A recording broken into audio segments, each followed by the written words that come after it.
You are now listening to the Chicago Clubhouse Podcast. My name is DJ Vince Adams. I absolutely appreciate what the Chicago Clubhouse crew is doing for the city of Chicago. Hey, young world, what's good? It's your boy Bernard Varian, a.k.a. B Twice. What up? This is Rasheed Davis, former Chicago Bear wide receiver. Hey, my name is Lemuel Stinson, a.k.a. Lemonhead, formerly of the Chicago Bears. What's up? My name is C.J. Watson, former Bulls guard and bench bomb creator. This is two-time six-man all-star baller Ricky Deuces Pierce. What's up, people? This is Chicago radio legend Rick Party, the voice you hear everywhere. My name is Pee-wee from the movie House Party. This is Megan Martinez from the Good and Funny Podcast. Hey, this is Bubba Ball from the Shits Podcast. Hey, this is Nika from One Shot Wellness, Reverend from the ATL, dropping some drips on that Chi-Town Clubhouse Podcast. This is Sherry, and you're rocking with the Chicago Clubhouse Podcast. You are now rocking with the Chicago Clubhouse Podcast. You're now rocking with Chicago Clubhouse Podcast. And you're rocking with the Chicago Clubhouse Podcast. And you're rocking with the Chicago Clubhouse Podcast. Where they think they know everything. Where they think they know everything. Where they think they know everything. Where they think they know everything. Where they think they know everything. But they don't know shit. But they don't know shit. But they don't know shit. But they really don't know shit. But they really don't know shit. But they really don't know shit. But honestly, they don't know shit. And I smell something. I smell something. I smell podcast. The Chicago Clubhouse Podcast Show. They really don't know shit. You already know what time it is.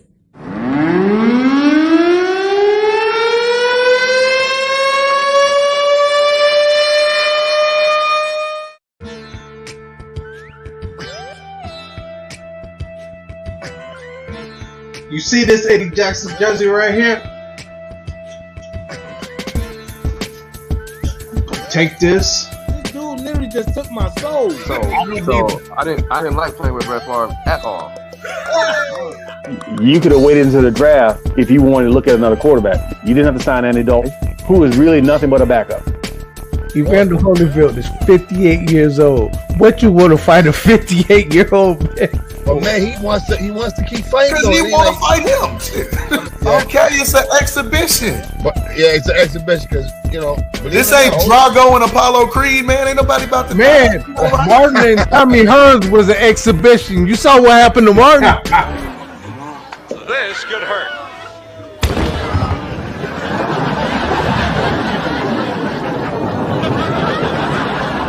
Thanks, Hayden. Nothing but the best. Okay. All right.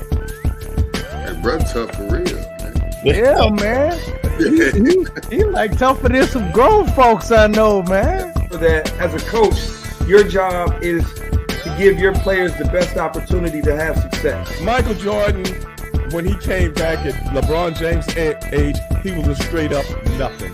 That is blasphemy on his computer right now. Because I'm gonna tell you something. Without Dennis Rodman, I couldn't see them winning like they did those second three championships. I can't see it. I agree. And now I'm the voice of SportsCenter on ESPN.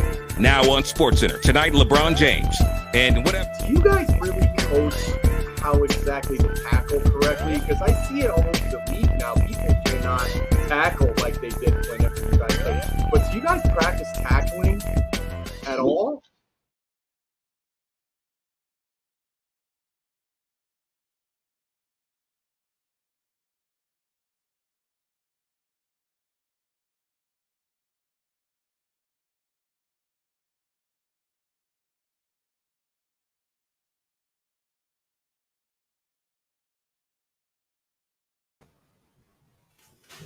Technical difficulties. Sorry about that. But hey, this is the podcast where we think we know everything, but we don't know shit.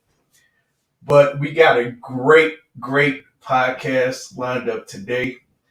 Of course, yesterday 22 years ago, was the day that my favorite football player of all time, and in my eyes, probably the best football player. Some people may want to argue with that, but don't argue with me. And our guest tonight, don't argue with him either. I don't think you want to argue with him after he just told me that he has 37 rifles. You don't want to argue with him. But yeah, I'm a little somber because I just got in a car accident. So, but I'm still doing the podcast because it's gonna be a big one. And like I said, it's my favorite football player ever, and I think all of ours. Also, of course, we're gonna talk about that heartbreaking loss the other day, but there was a silver lining that we saw Justin progress. He made some great plays. I tried to upload some, but something screwy is going on. I told you technical difficulties. I'm sorry, but we all saw the game anyway. But he definitely progressed, and we just got to keep seeing that. So yeah, instead of me rambling on and on, let me bring in my all-star team. First up, my man who knows every single stat from every single team since the 80s and 90s, basketball and football, my man, JB. What up, T? What up, JB? How you feel, bro? I feel good, man. Sorry to hear about your little transgression, man. God bless that you're with us. It's just a car. You can get another one. Yeah, I'm gonna have to get another one like tomorrow. I can't even do my job without my car. Well, you said you wanted a truck anyway, so. Yeah, you're right. So here we go. But yeah, man, we got a great pod, JB. Man, I know. I can't wait. I know you charged up. Yep. So bring in my man, other part of the All-Star team. My man, X Factor, AB. Hey, everybody. Guys, what's going on? What up, AB? I have to tell you, I tried talking to Brian. He's done with that football team. He's ready for bowl season. As you can see, he told me he's done. He don't even want to talk about it. Damn, he got Bulls gear on now. Hey, I'm about to say he look a little different tonight. He's fed up with it. He's tired. How the fuck did he find Bulls gear in his size? The only reason he's here is because of our guest, because he absolutely loves him, because has his brother's photo right above him. So he definitely loves having Walter around Sweetness, but he's done with his football team, and that's actually my hoodie. He's just 3.5 foot tall. So how you wearing your shit? Because he's 3.5 foot tall. Like he's tall, and I just put it over him. Okay, all right. And he's got my hat on too. Because he said he's fed up with So Chicago. do you all often swap clothes and shit? No, but he's the one that said it, not me. Hey, I'm just listening. Like he said, no more Bears for him. He said he wants to wear Bull stuff from now on until they show him different. So fair enough. And there goes our host. I don't know what that's about, but JB. My bad. Never mind. He's back. Here I am. I have no control over anything tonight. I am hands free, so I am a guest, so I cannot control anything. Hey, that was just and he did it again. And there he goes again. Where do you keep going? I'm back. Hey, look, I'm in a new place, man. I'm getting situated. So please bear with me. But we have another part of the All-Star team with us tonight. Oh, we're gonna let her. Oh yeah, here we go. Always shouting her out because she's never here, but she here tonight. I love it. Yes, let's do it. So let's go ahead and bring her in, the super producer, Tanya. I've been saying that in a long time. I know. I love it, Tanya. Hey, don't treat me like that. You know I'm always with you guys. Hey, I miss you guys. We miss you. Yes, producer. Where you been? What you look like? You know what? Hey, you will never get familiar with that because I change that look like every other day. So every day. You know what that is. You gotta keep it fresh. I'm still out there. I still gotta hit those highways and byways, but I'm still with you guys. Forever. Glad to have you. Good seeing you again. You as well. You as well. I'm liking the changes. I see the body armor. Supporting what? What is that about? You know, she didn't know, right? She doesn't know about the body armor. She doesn't pay attention in our chat, does she? I'm sorry, Under Armour. Under Armour. We'll fill you in later. Okay. But guess what? Moore's. Got to start it off with that. JB, we on the same page. Toast. I'd love to be one day. When they make soda, let me know. Or juice. Well, we're not going to keep our guests waiting. Please I said, this is a special podcast. I'm going to try not to get emotional about it. But I know I did 22 years ago. I got very emotional. Same. But this is a celebration. Yes. Absolutely. Of one of the biggest heroes that we've ever had in Chicago. Actually, in the NFL, one of the biggest heroes ever. But, I was thinking who would be the perfect guest to have on this day and be able to talk about it. No one better than his brother. No one better than his brother. Funny story. I hope my mom, I know she's watching. I hope she chimes in. She did. I'm just waiting for Terrence. She did? Okay, like years ago, I want to say like 86, 7, 88. She actually met Walter at a gas station. Ooh, really? Nice. And she said he was just as polite and pleasant as he could be. Just a true gentleman on and off. Burn in. Yeah, I have to agree. I met him once at a fashion show at the bar or the club or whatever it was that all the bears used to attend. Mm-hmm. I had the privilege of being with that group. I think I was underage. I won't throw them out there. I was underage, but you had to be 25 to be in there. So I did have the pleasure of meeting him, and yeah, he is. Sweetness was a sweetheart. Yes, he was. So, well, I don't. Without further ado, the man who actually had his own decent football career. Absolutely, yeah, he had his own decent football career. But yeah, so let's bring him in, Eddie Payton.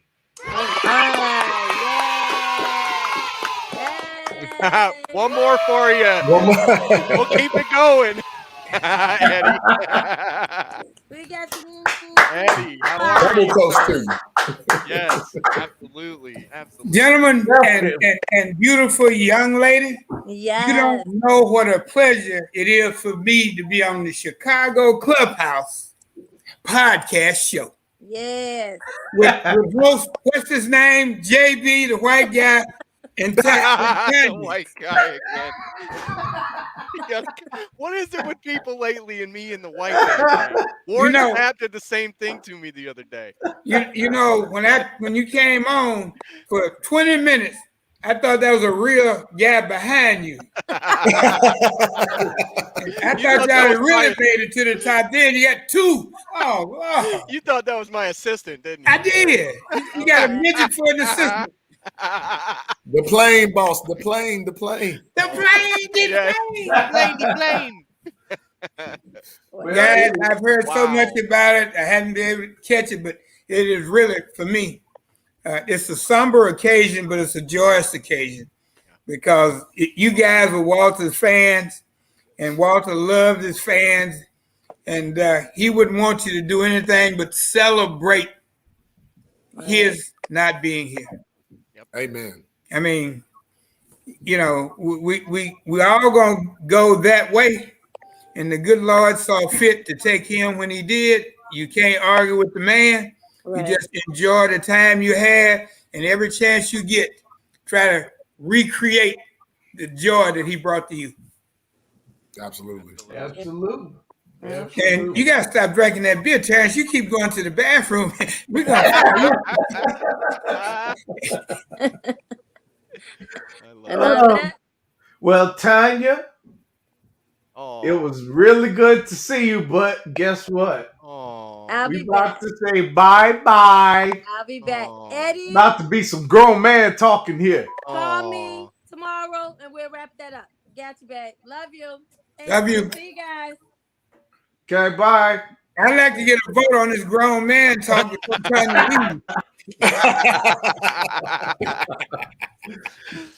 Starting off the bat, Facebook user, go to StreamYard.com/Facebook and register so we can see who you are. Please, Terrence, you put it in the synopsis, right? Yes. So you But can I did not. You didn't? Okay. Well, I did please not. go there so we can see who you are because we want to know who we're talking to. And we want your comments to be heard by Eddie as well. So please do that for us. Absolutely. Actually, in addition to that, I am going to put the link. I am going to put the link in the chat.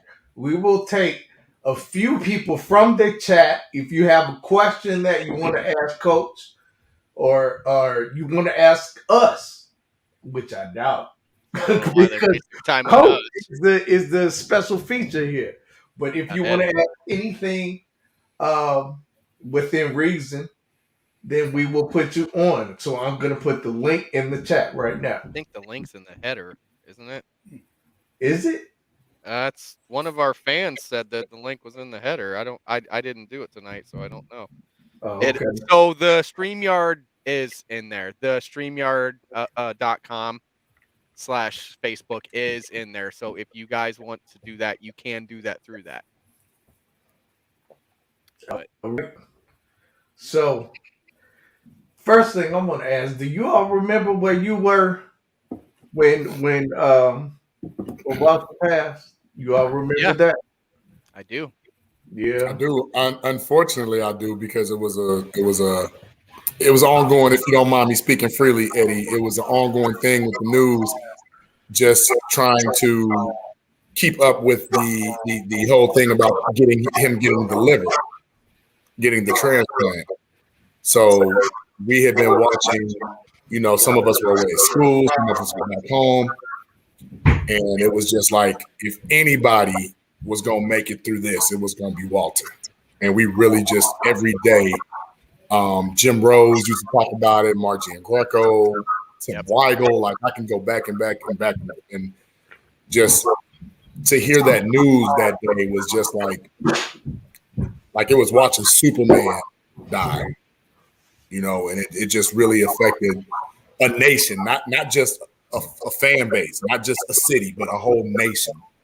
And we all grieved for you, with you, Eddie. And we just want to make sure that hopefully we're not out of place when we speak about this, because it has been 22 years, but we celebrate it every year. It's a reason why he's the only Man of the Year award. It's a reason for that, and that's a testament to how great, loving, and compassionate that man was. No matter if he touched you in real life or if he just touched you on TV on Sundays. that was well said. Thank you. That was well said. I don't know if I could say it any better than that, JB. You can't. Don't say nothing. Oh, you're probably right. I'm not gonna lie, Eddie. I mean, I was 15. I wasn't that old. But for me, growing up in the early 90s, and that's when I really started to follow football. So Walter was really the first guy that I really connected with, as an offensive guy, because we all know the Bears' history with offense wasn't real great. Especially, I mean, we had some decent guys, but no one like Walter. And the way that he carried himself on and off the field, especially off the field for me, I never heard a bad thing about him. I never heard, always him being gracious towards everyone he'd ever met in life, and loved investing in everyone he met. And that's something that I actually take with me throughout my life. Like, I have a saying that I like to invest in people instead of investing in items. And that's something that I learned from watching Walter Payton. And it's something I'm always going to have with me. And I could not be happier to have you here with us, Eddie. And I truly do mean that. That wasn't as good, but I tried. Yeah, well, it came from the heart, Alan. It did, though. It Eddie, I'm telling you, I'm not sugarcoating that. That's my truth. That's why I have that picture right there. because he is my all-time favorite player. He is my favorite football player of all time. Because it's not even just about running backs for me. It's about the fact that he changed the game. He helped build something great, and I just can't get enough of him. I could watch his highlights all day long. I could hear him talk and speak all day long. The man was far too early left this world. Far too early. I think we can all agree with that. Terrence, he was a big hero for you too. And I know just by the way that you have talked about him. You're on mute right now again, buddy. You're on mute. There you go. Yeah, I put my mic on mute because my parents up there fucking around doing something. But yeah, Walter was really special. No, man. Oh, come on. I don't want to think about that. But yeah, Walter was very special to me, not only because my grandfather actually baptized Walter and Eddie at a small chapel in Columbia, Mississippi. Wow. So therefore, I felt some kind of connection, even though I ain't have one. I still felt one. And my aunt was really good friends with their mother. Okay. And I got to shake his hand when I was like maybe 8 years old. You didn't even realize. I got to shake his hand at the auto show at the McCormick place. Oh, gotcha. And I just was like, I'm never gonna wash my hand ever again, Dad. Never gonna wash it. I wouldn't. I was just so excited to meet the greatest football player I'd ever seen. And I was really into football. I was young too, because I was like 8, 5, and then 10 when they won the Super Bowl. Mm-hmm. So yeah, I was young, but I mean, I knew football. You had Marcus Allen, you had Franco Harris, Earl Campbell, but none of them meant nothing to me. It was all about Walter. Every time you play football, you say, okay, I'm so-and-so. Well, I'm going to be so-and-so. I was always Walter. I'm Walter. I'm Payton. I'm Sweetness. Yep. So yeah, it hurt me bad when he passed. I was like 24, 25. I was telling Coach, and I was just coming from work, and it was raining outside, and I heard it on the radio. Mm-hmm. I was listening to, I don't remember what station, and they said that our hero has passed. And I'm like, what? So I turned to another station, and they said Walter Payton passed, and the tears just they were uncontrollable. They just started coming down. I had to pull over. Because I had water in my eyes. It was raining outside. I couldn't see. I didn't even care. I just pulled over in the parking lot, and I cried. I cried like a family member passed, and that's how I felt about Walter, man. So yeah, it hurt me, but I know it almost killed his brother. It was tough on our end because we were up there and we'd been up there for a week, and we talked to the doctors and we knew the situation, and there were 2 people that had agreed to donate their liver to Walter, move him up the list. He was on a list, and they wanted to move him up, and he wouldn't allow. He said, just because I play football and you see me on TV does not make me more important than anybody else who needs that liver now. Mm-hmm. I'm going to stay here. If the Lord wants me to have a liver, he'll make one possible for me. If not, I can live with that. And it was, I looked at him as somebody I taught everything he knows, somebody who was almost as good as I was. But when he said that, I looked at him as a man who appreciated the gifts that he had been given and appreciated the people who made him what he was. that just speaks to how amazing his character was. Yeah. The fact that he did not care Oh, about no. he was automatically putting other people before himself, even when his own life was on the line. That's Yes, something. his like, celebrity didn't take over his That's passion wild. for people. No. They He don't said make he him like wasn't that. any more important than anybody else who had been on that list. So he's going to stay here. When his number comes up, he's going to be next in line, but he's not going to jump anybody. No. I mean, we cried about it a little bit, then we started laughing. And then he went to sleep. Oh, okay. That he's that at peace with it too. I'd be up all night. I wouldn't be able to just sit there and just fall asleep that quick. I'd be up all night thinking about that, worrying about it, worrying about my family. The man was at peace. The man knew what he needed to do, and unfortunately, he might have saved the lives of other people that were ahead of him. Hopefully, we lost a great one there, and that hurts every day. Every time I watch a highlight, every time I look at that picture when I come in here, I smile though, because just what you said, I know what kind of man he was. Yep. Well, again, I always tell people when I meet them, because everybody that I meet, as soon as they find out that my name is Payton and they figure out I'm the other Payton, they tell me their favorite Walter Payton story. And Terrence, just like you, I know when he shook your hand, it took you about 2 minutes for the blood to get back circulating in your hand.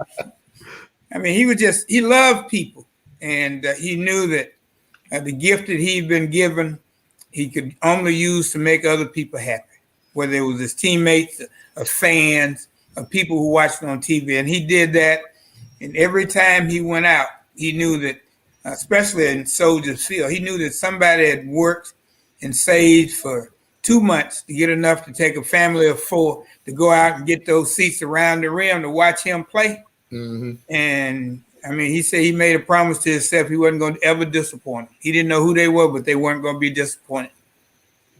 Wow, that's he was a better person than he was a football player.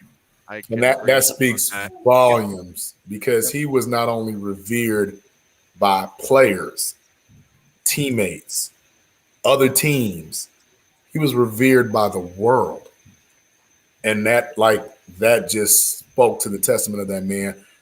I remember just on Sundays watching with my mom and stuff, and just his grace on and off, on the sideline, in report. He never shied away from reporters or treated them like they were beneath or peons or anything. He was always warm and inviting. And it's just I think that was Bullets that just said that, like a true angel on earth. Yeah. Those people don't come around that often. So we have to appreciate what they are while they're here. And I would also say this about Walter. One thing I loved about him was he treated football as a game. You never heard about him in any trouble. You never heard about him using his celebrity to do this or that. And he walked as a man. And I saw that as a young age, just that, you watch somebody, you be like, ooh, that aura, that you love that about him. Love that about him. Yeah. I think one of mine is just, I remember when I was real young, and they had an NFL video out, just about how all these players were at the time. And they had the video of him running up the hill at Arlington Heights. Mm. And I'm like, what the hell is this for a workout, right? So me and some of my friends actually drove all the way up there to find that thing and tried doing it over and over. And I'm like, okay, now I know why this guy can run the way he can, because doing that the way he did it over and over and over again. I mean, he was something different, man. Because I did it 3 times. And I was like, oh my God, my legs were out. I was like, yeah, I'm not doing this no more.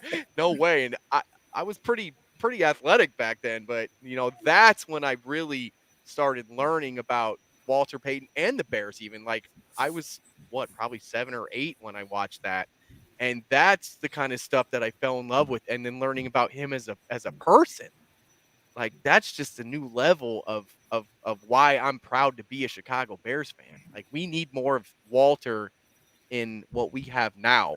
And I wish we could get it, man. I wish I could hear his thoughts on things, stuff like that. Like it just boggles my mind, like how much we've lost having him gone, but we've gained so much of good memory and happiness through him as well. And there's been a lot of good foundations towards him and, stuff like that. So there has been positive in that negative, and that's an amazing thing, man. It is. It's absolutely an amazing thing to me. Eddie, the folks down south would tell you, as long as you have a memory in your heart that puts a smile on your face, that person will always be with you. 100%. So, 100%. Of course, now, they talk about the GOAT. Nowadays, everybody is the GOAT, greatest of all time. But you look at Walter, he wasn't just a running back. He was probably had over a 60% pass completion. Yeah, he was a football player. As a running back. And he also kicked extra points. Yep, I remember that. And kicked off. I mean, he was a good football player. When the good Lord looked down and said, I'm going to build me a football player, he picked Walter. Yeah, he did. And, Walter took pride in what he was given, and he worked harder than anybody I know to perfect his craft. So when that time comes, when that moment in time arose, he would be ready. Yeah. And that hill's on a golf course. They closed the golf course down. Know. But he had half the people in Jackson doing the same thing. Yeah. He came and worked out with us. We'd run up and down the hill on the golf course. We'd throw up. Then we'd go back and run down again. Yeah, that's what I'm saying. Like after doing it 2-3 times, you're feeling that, man. That's a climb. That's a hell of a climb. And watching him do it on the video, he made it look like it was easy. He made it look like it was effortless. And I'm like, well, that can't be that hard. He just does it a whole bunch, right? No, wrong. Wrong. So let me ask you, Eddie, what made you all start wanting to work on a hill? Because even here, you'll see people at Swallow Cliff, Dan Ryan Woods, all kind of kids running hills just randomly. There's a small hill that's by Soldier Field that the kids, they run up and down. What started you all with that? Because that was some old training stuff like we would never think to do. Well, in Mississippi, we didn't have the advantage of all the technology that they're using today to develop kids. We had to figure it out ourselves. And while studying the Russian Olympic athletes, they were running uphill. They were running uphill for strength, and then they were running downhill for elongation of the stride, which made them faster. So if you're stronger when you start and you have a long stride, you will be fast at the end. And so we all started. Some of the greatest athletes that ever played in the NFL came out and worked out with us. We'd work out 4 days a week. They'd make it 2 days, and then we wouldn't see them for 2 days. It's amazing. We're talking Robert Brazile and Ricky Young and those type of guys. Wow. It's amazing that it's something that sounds so much easier than it really is. And then you get guys down there that just can't do it. But we all told all of our favorite Walter stories. Eddie, what's your favorite? I can't tell it on the air. No. You guys would beat me. People would be booing me in the streets and throwing stuff at me. No. No, man. I'm going to tell you, the one that I can tell you, Walter and I were roommates at Jackson State. We started in the same backfield together. And he did the block and I did the running and scoring, but that's another story for another time. We had a coach, Bob Hill, and basically he was a sadist. Sadist, okay. Yeah, he believed in, wasn't no blood on the field, practice had to keep going.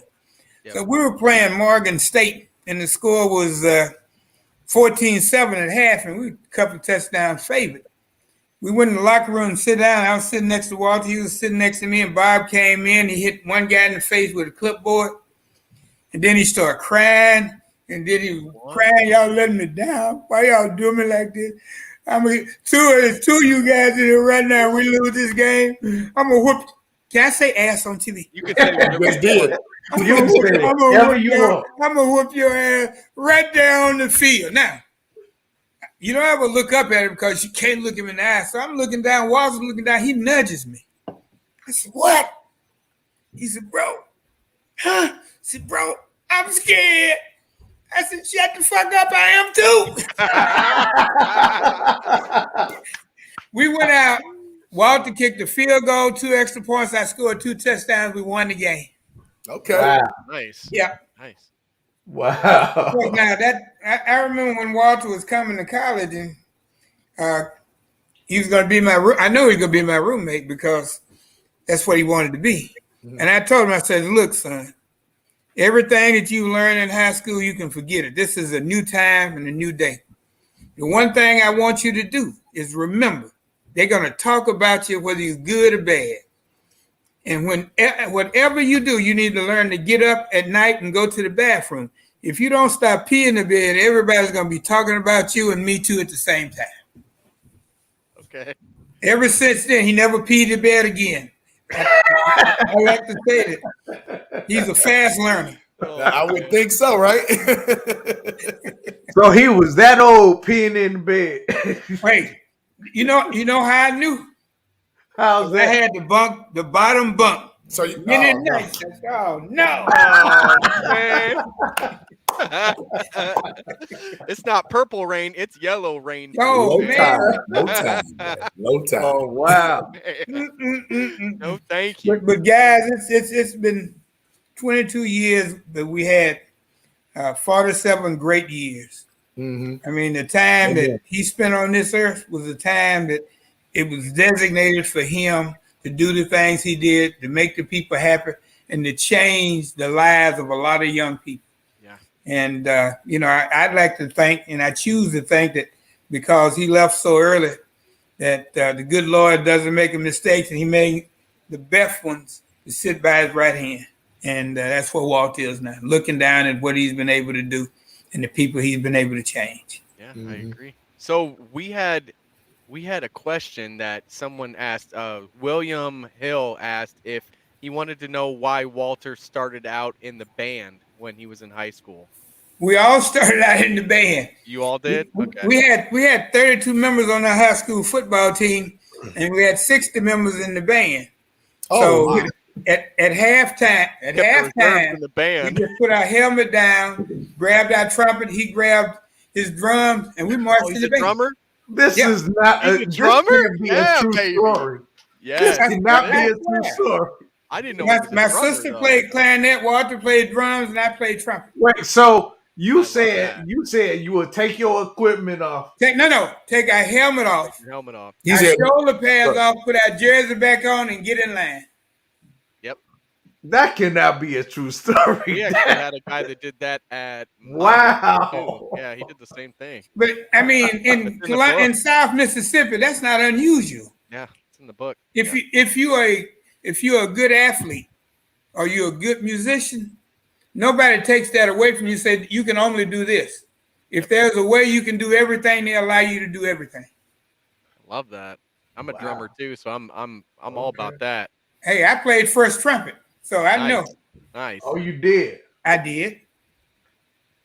You know, in the they're cool people that play in band too, Terrence. I was also in played band too. guitar, Terrence. I guess Coach was one of them. Yeah. Yeah, Coach was one of them. You played in the band too, AB? I was a drummer. Know. Yeah, I was lead. My sophomore year until my senior year, I was first chair. I played snare. You played snare. I played snare. I played quads. I played everything. Well, there are some exceptions to being cool in the band. Yeah. There are some exceptions. You're one of those exceptions. Yeah. Because you wasn't cool in the band, but Eddie was. I wasn't cool in the band. I was a dorky kid, man. I was. Well, go ahead. I wasn't dorky. I never had an off season in high school. Went football, basketball, baseball, track. In between that, I did band and tri-highway. Wow. You went all out. Yeah, you was busy like every You were day. busy, man. Look, I think being talented is the only thing that kept me from being one of the world's greatest juvenile delinquents you've ever seen. I can't disagree with that. So what? Get me out of a lot of Facebook trouble. user. I don't know who Facebook user is. They're asking who taught Walter how to high step. You know, I don't know, but it looked pretty good when he did it. I tried to do it and fell flat on my damn face. But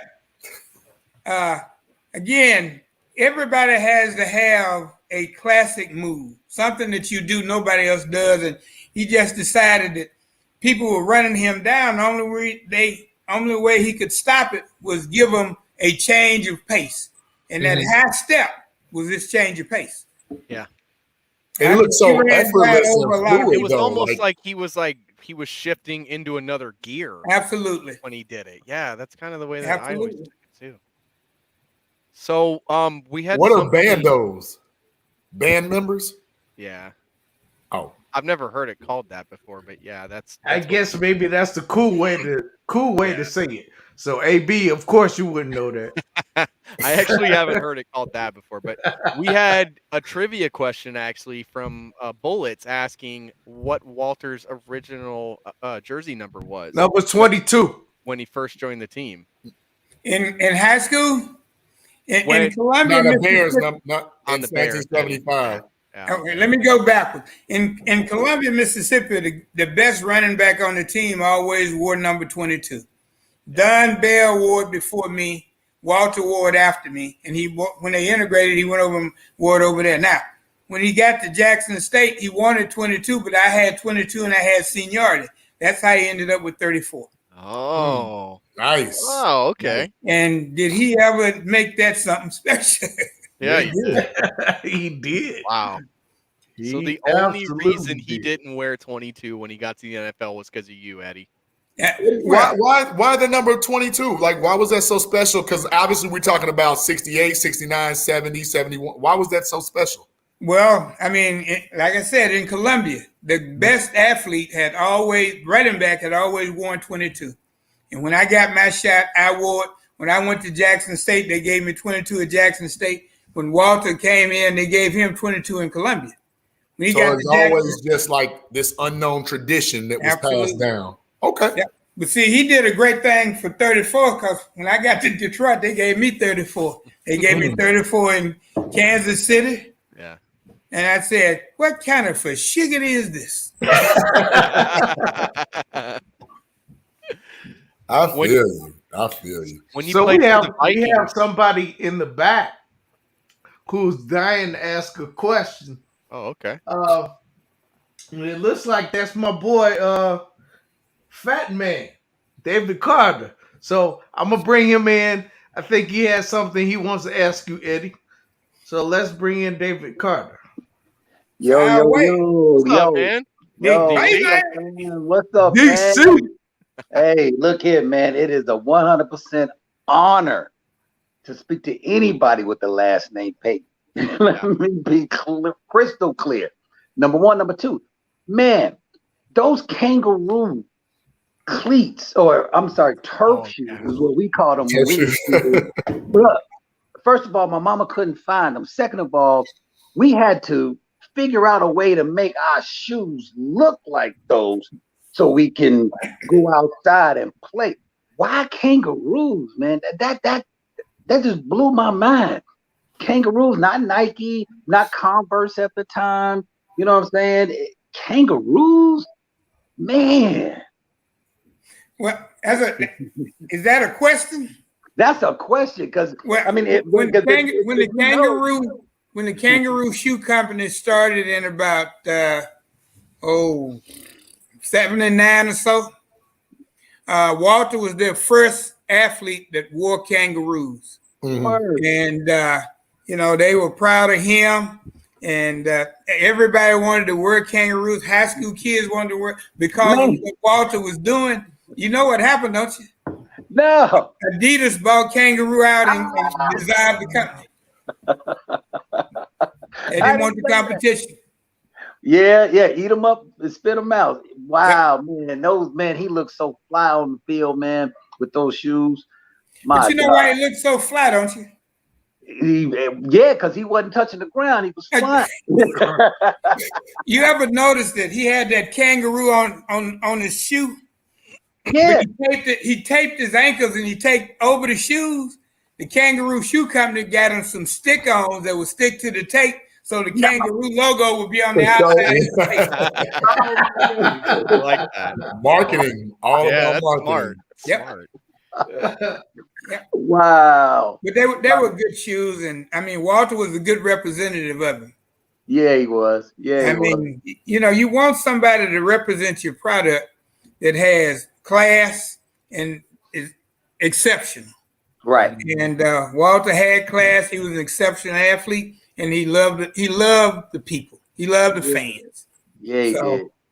Man, I drove past that Payton coin thing on the what was that little facility they had off of 55 almost every day, man. I would tell my boys, hey, that's Walter Payton thing. That's Walter Payton thing. And trust me, I didn't lose the fact that Michael Jordan then got into racing after, right? Michael Jordan got into racing after his playing career. It was motorcycles and everything like that. So yeah, man, that adrenaline, man, it must be something in the athletes, man. I don't know if you got that in you. I don't know if you got behind them wheels every now and again. I do, but it's called 55 miles an hour. Come on. We'll just cruise. I don't have a need for speed because I know every interstate patrolman in the state of Mississippi because they used to stop me when I was in a hurry. And now I have no autographed footballs of me and Walter left at home because it is what it is. Hey, say less. We understand. Right, man. Yo, pleasure speaking to you, brother. Pleasure speaking to you, man. But you know, Walter could have been not to cut you off big time. No, you good. You good. Walter could have been a greater race car driver than he was, but Walter couldn't stand not to win. Yeah, and whenever he saw that he wasn't going to win, he wrecked the car. Blame it on the car. I'm taking you all out. Right. So we have an excuse why he didn't win. Yep. We call that an expensive habit. It was. You notice he only did it for a couple of years. Yeah, I know. The guy walked in and says, Walter, we really love you representing our products and driving our cars, but hell, we can't afford you. Man, all I saw was coin on the side. I'm like, man, what happened to pay coin?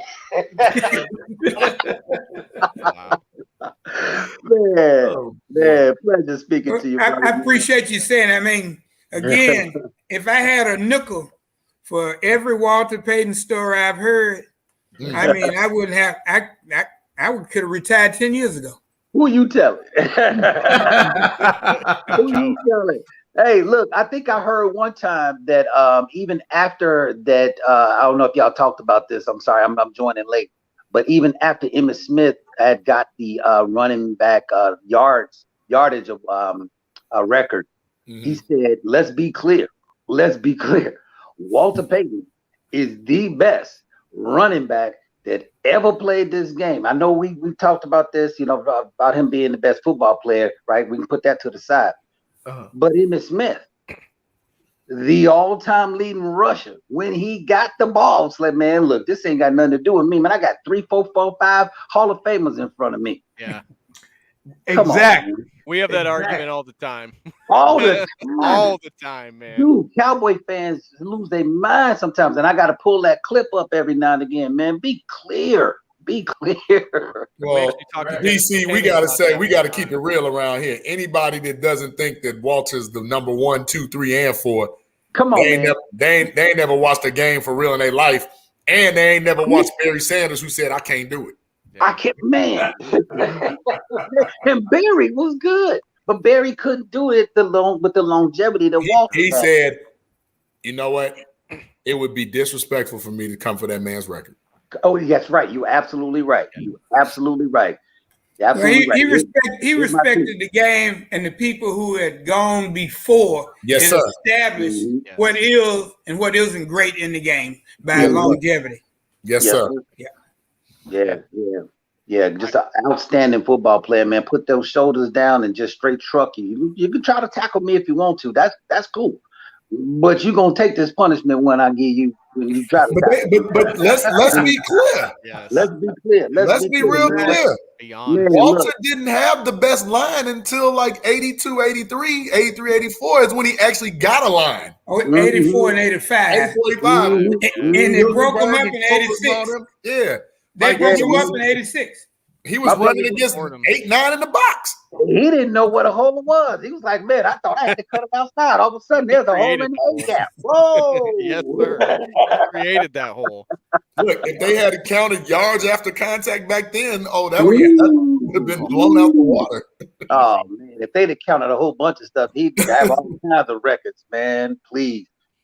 Good well, stuff, I tell you what, when he left the game, he left his mark on the game, regardless of how many times he carried it, how many yards he made, who was or who was not blocking. He made his mark on the game of being consistent, respectful, and humble.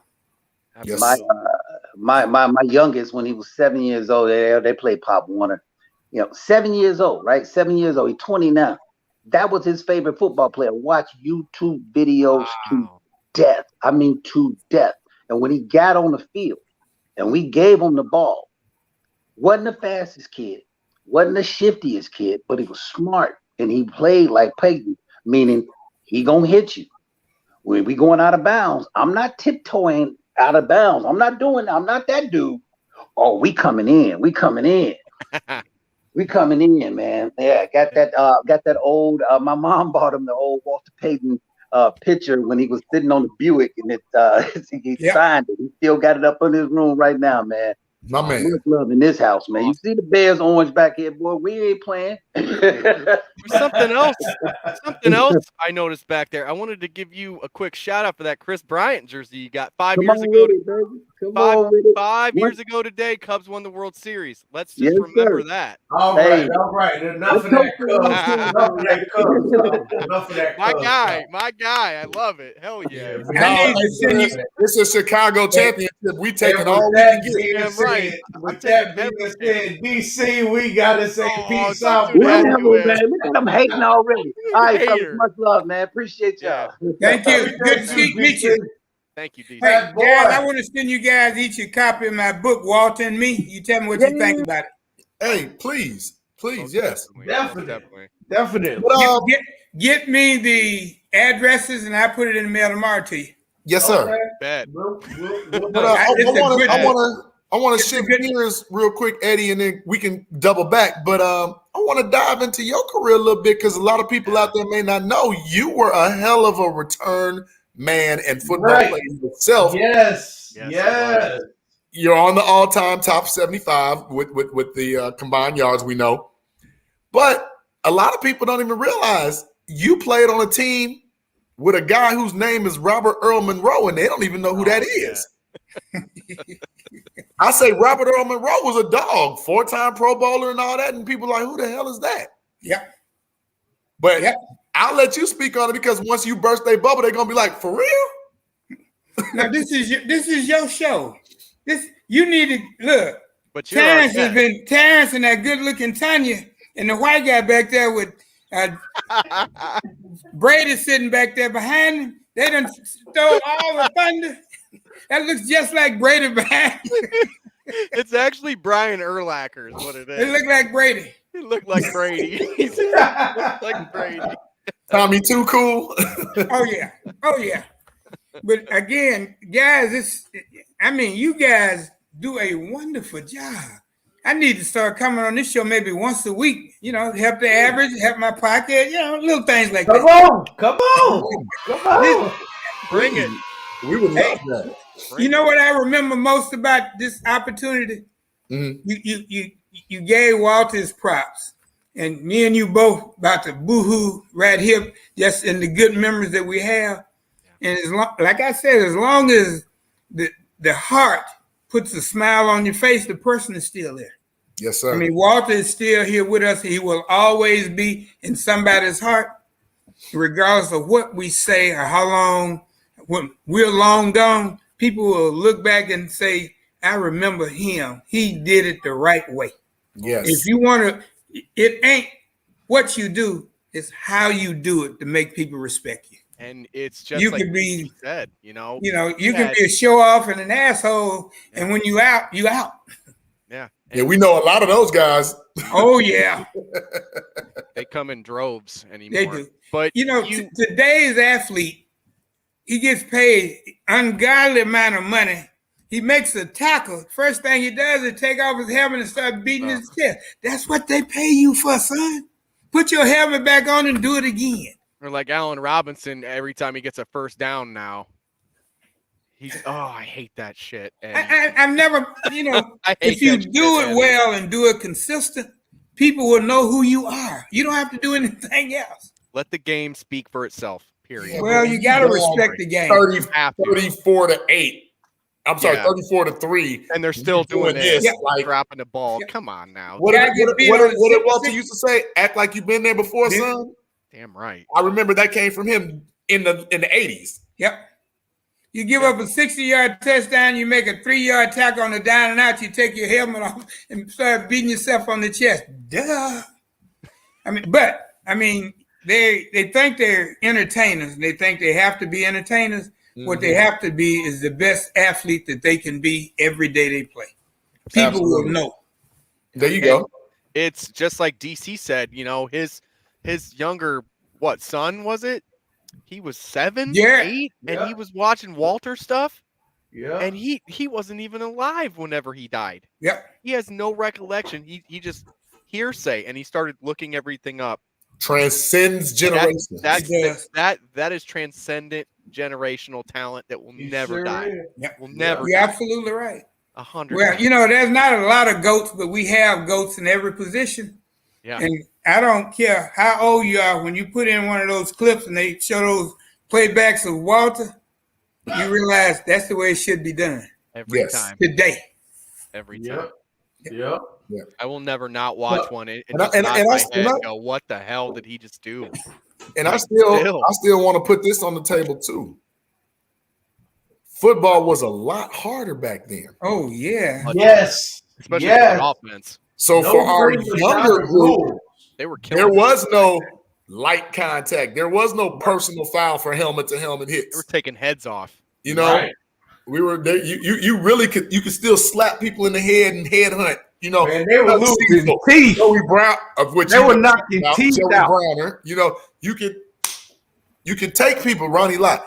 Nowadays, it's like David Atwater. Two-hand touch. Two-hand touch, right? Right. Yes. Yes, you can't do this. You can't do that. Not back then. They were spitting out teeth. Yeah, absolutely. But that's like I said, it's a testament to what y'all was talking about, Eddie, because for you all to do what you did back in them days, like I said, I got to go back to them Purple People Eater days with y'all. Like, man, those were with those guys. I know. Those were that's why I brought up that name, because to the lay person, that person's name I brought up might be the most famous person they actually recognize, and it had nothing to do with football, which is crazy. So for those that don't know, you want me to spill the beans? Go ahead. So Eddie played with Robert Earl Monroe, who is better known to us as Ahmad Rashad. Yeah. Bobby Moore.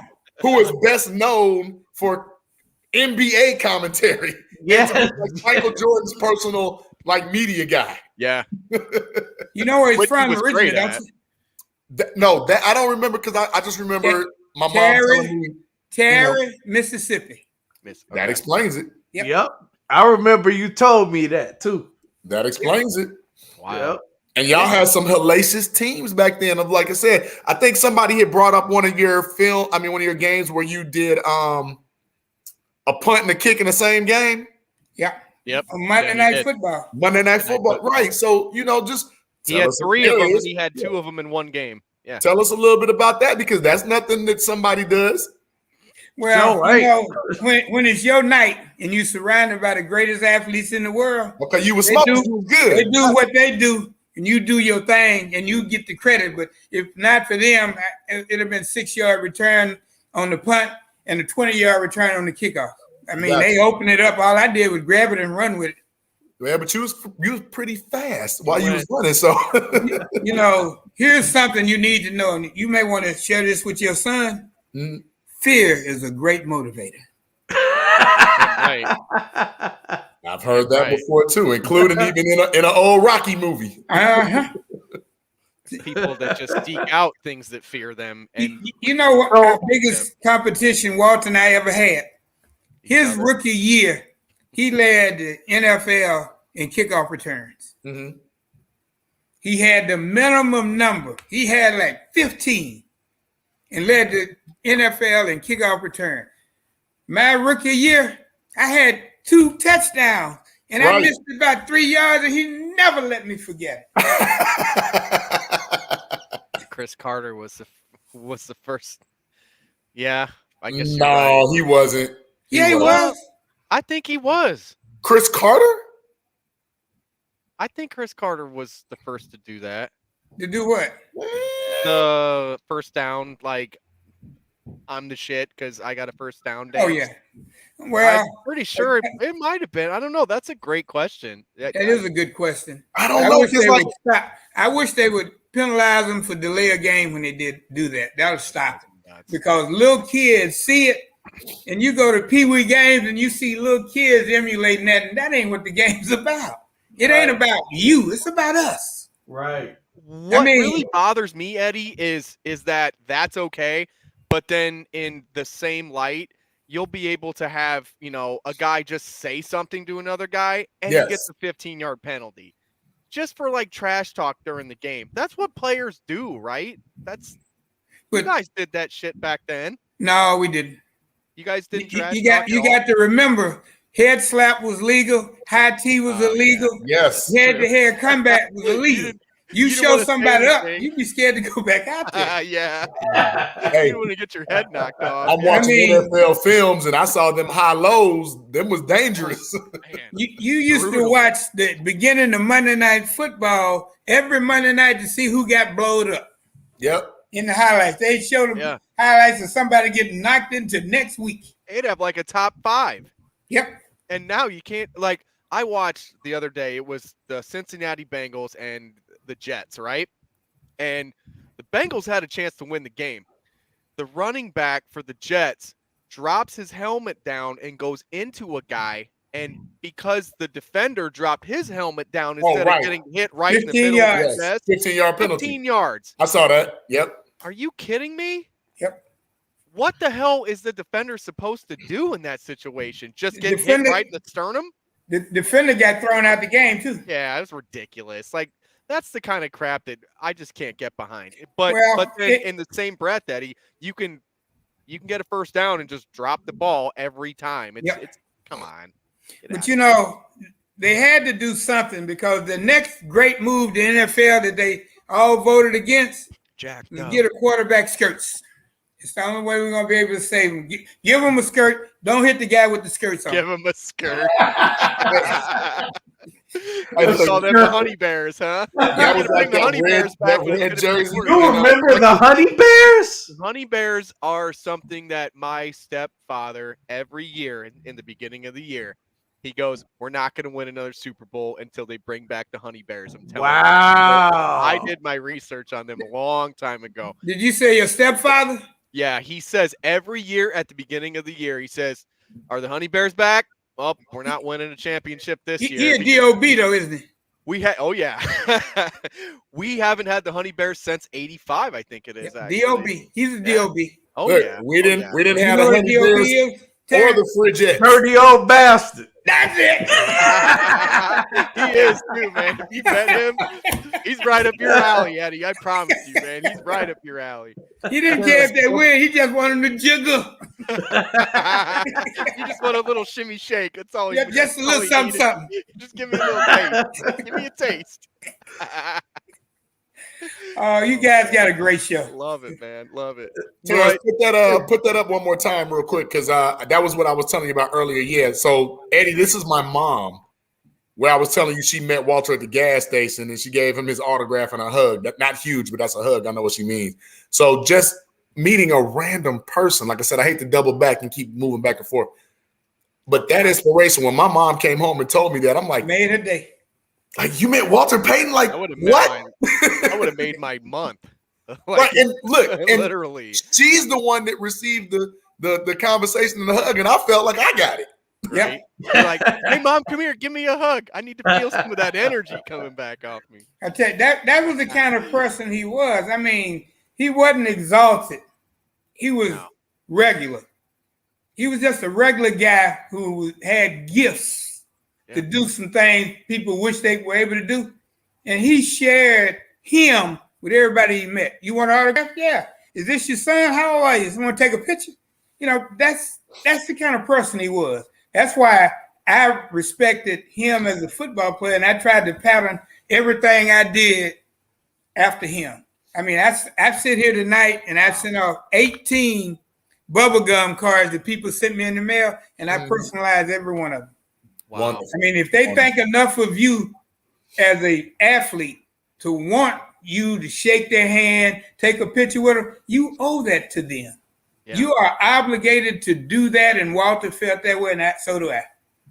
I agree, because, you know, whenever you sign up for that job, Eddie, that's part of the gig. I don't care what anyone says. Yes, you get paid millions of dollars. Yes, you do. I didn't. No, you didn't. Well. Unfortunately, you didn't. But the guys nowadays, you know, they have to talk to the media. But most importantly, you got to talk to the people that got you there. And that is the fans, because without the fans, you don't have anything. You don't have a career, period. Completely. End of story. Like, their adulation, the fans' adulation is the reason you do commercials. Absolutely. There you go. Corporate see these people patting you on the back and stuff. We need to get him to represent us. Damn right. I mean, it's business, but you don't think of it as business. You think of it as an honor to be able to make someone happy doing something you enjoy. Absolutely. Yep. If you think anything else of that, there's a sign that you can get. It ain't your number one. I know that. Oh, you the number one, but not like you think. Read between the lines. Right. Read between those lines right there. Yeah, read between the lines. Wow, I love it. But Eddie, I want to get back to something like, what was your hardest game when you were on those Minnesota? Because like I said, that's when to me you were just at your peak. So, and please don't say the Steelers, because I know when you played Chicago, that was, you know, kind of bittersweet, whatever. But what was your hardest game, or the game that you just got up to play? Obviously, Chicago, we know that's low hanging fruit. But if you want to speak on that too, because I want to just let people know how dominant what you guys were doing back then as well. Well, it was Chicago, and there's a real simple reason. My mother never missed a game. If we were playing in Detroit, she'd fly to Detroit. If we were playing Chicago, she'd fly to Chicago. And first half, she'd sit on the home team side. Second half, she'd sit on the visiting team side. I can dig it. We were equally motivated to play well in front of her and to win the ball game for our teams, because the loser had to pay for them goddamn airline tickets my mom was getting. Now that ain't some motivation. Oh, damn right. It ain't bad enough that he have to give you the money to send your mama, or you have to give him the money to send your mama. But he tell his friends about it. Oh no. It became a joke on the neighborhood. You know your mama ticket got to be paid for, don't you? Motivation comes in many shapes and many forms. Absolutely. Absolutely. But great time. I can see it in your face. The great times. Oh, man. Great times. You know, I tell people all the time, I feel like I'm the most blessed African-American kid from South Mississippi that I know. I mean, I may not have done the things that Walter was able to do on the field, but the things I was able to do, I did well. And I have the memories of the success we had as a group. And I have friends that will be my friends for the rest of my life and their life too. You can't put a price on that. That's what sports is about. You can't put a price on that.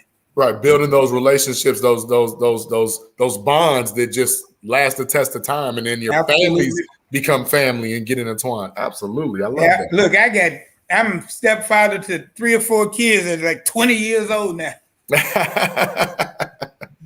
it's it's the greatest game in the world, and if you're blessed enough to get an opportunity to play as hard as you can, give all that you got, because it could end tomorrow. That's right. NFL stands for not for long. It's a short career. You have to play 4 years to be eligible for retirement. The average life expectancy in the NFL is 3.8. Right. Yep. Just missed it. Just missed it. Yep. So we have a guy, William.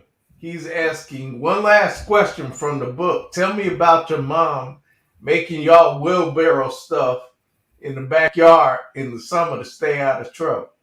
Well, that, and my mother had a green thumb. And soon as school was out, she'd have 2 18-wheelers pull dirt on our driveway. So my dad and my mother had to park in the streets. We had a wheelbarrow, barrel, and 1 shovel. And we started at the driveway. Walter would load it. That's why he looked upper body, had a better upper body, and I'd push. That's why I had a better lower body. And that's what we did all summer, level off the yard. Oh, okay. Yep. I mean, you have to keep kids occupied to keep them out of trouble. And when you can combine keeping them out of trouble and getting great exercise, my mother was the greatest trainer that I knew.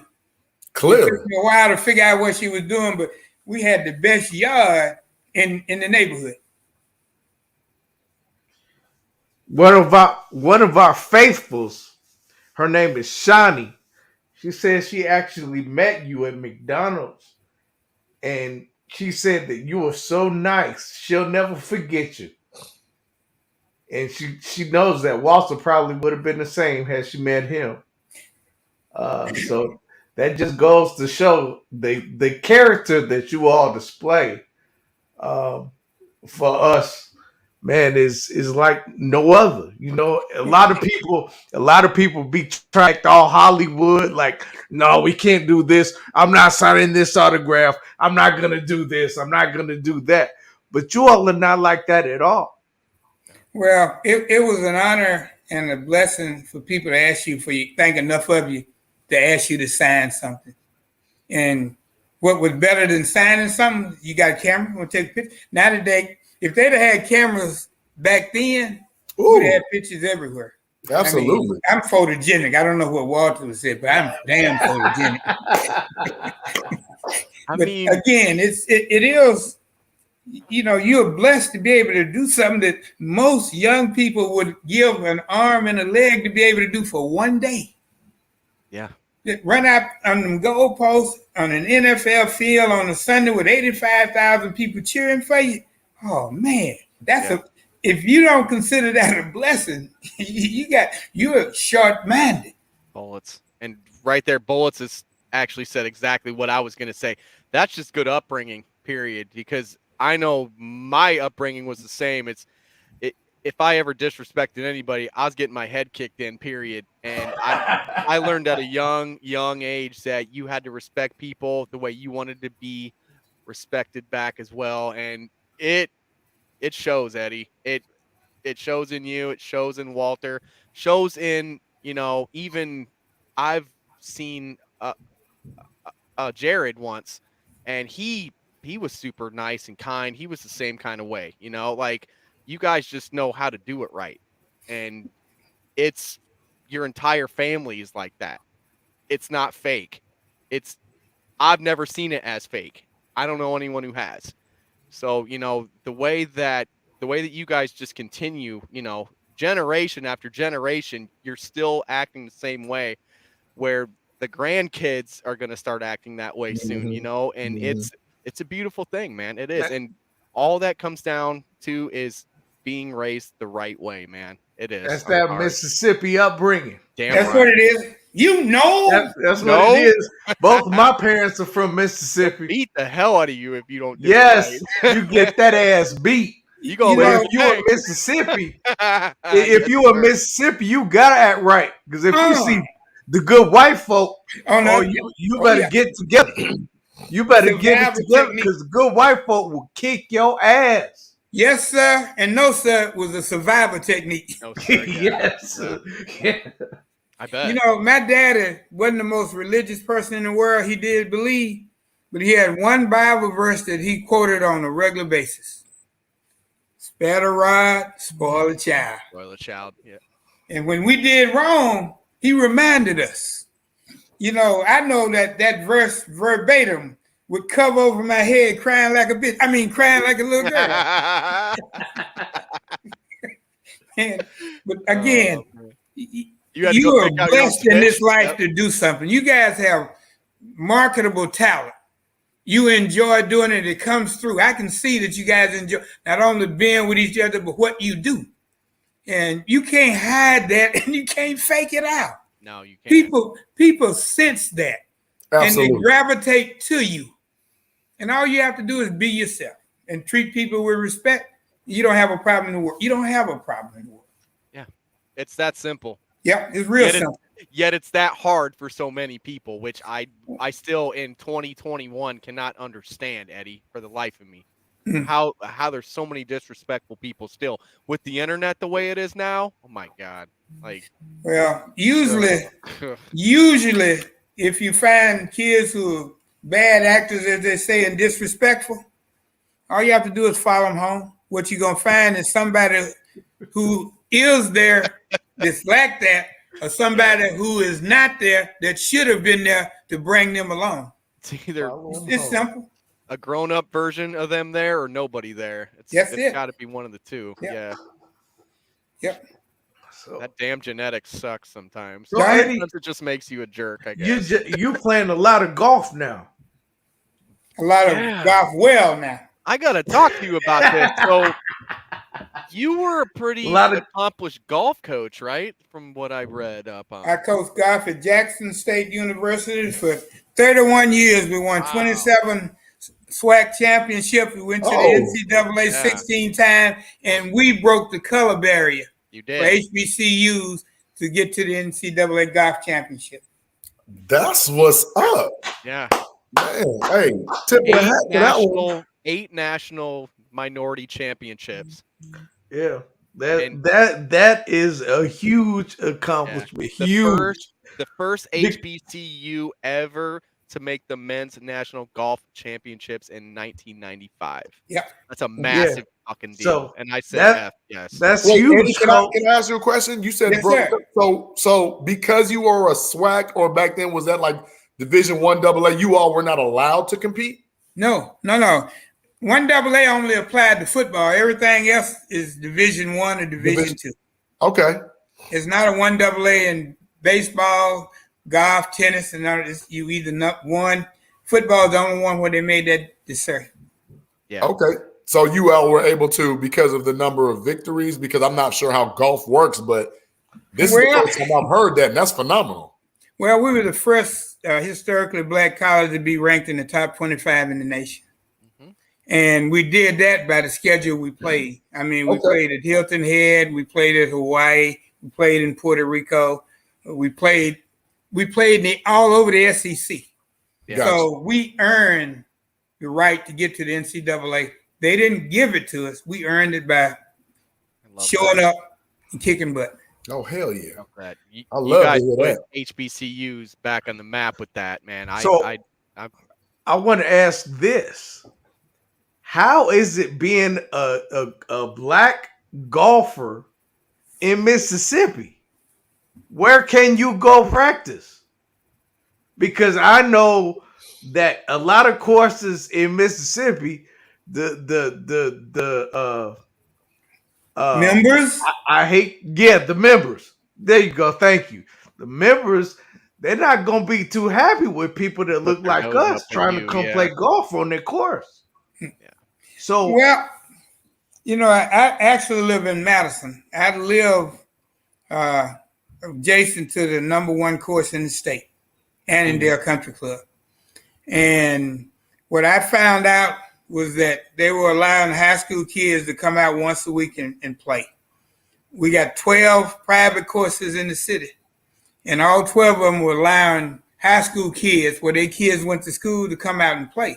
So I just went to them and said, look, we're a college golf team. We'd like to come out and play once a week.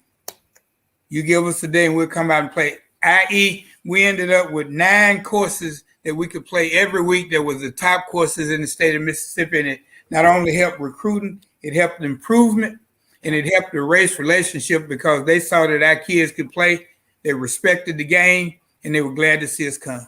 That's amazing. That's Mississippi Mississippi is a trendsetter. It's not Mississippi is not still burning. Most people think it's not still burning. We have made great strides. That's still burning. Okay. We've made great strides between the races. We still have our problems, but by and large, we can work together for a common cause and respect each other. And that's what you want to be. You want to be respected. Don't give me nothing but the respect I earn. Yep. Damn right. Of course, now being a black coach that played in the NFL and turned pro, and probably that helps. That probably helps. Right. Your name gives you some help there. That other question, they always thought I was going to bring Walter out to play. Yeah. They drag their kids out in cameras every time we drive up. Oh, damn, he ain't here. So what made you get into golf? Like, because we know everybody, football, basketball, eventually you turn to golf. But obviously you would have had to gotten into golf a lot earlier. I started caddying when I was 10 years old. Okay. Oh, wow. My mother on the weekends ran the cafeteria at the local country club, Columbia Country Club. Mm-hmm. Couldn't have a babysitter because I was the oldest one in there. She'd take me to the country club. The caddy master basically adopted me, and I caddied Saturday, Sunday, and Wednesday. Nice. So I was indoctrinated to what you do, what you don't do, and the etiquette of the game. Other than that, I'm just a gifted athlete. I know that's right. I tell people I'm a scratch golfer. So I was drafted as a baseball player out of high school, and I was an all-state football, baseball, and basketball player. Damn. You hooped a little bit? Who? 19.8 a game back in the day when we didn't have 3-pointers. Yeah. Okay. There you go. Point guard. I ran the point. You ran my man. Nice. My man. I did not know that. Okay. Hey, he dropping real gems. That's why we having this real conversation. Yep. Damn right. All right. Yep. Okay. Right. Man, point guard. Oh, yeah. Yep. Wow. Hey, had 9 scholarships offers as a basketball player.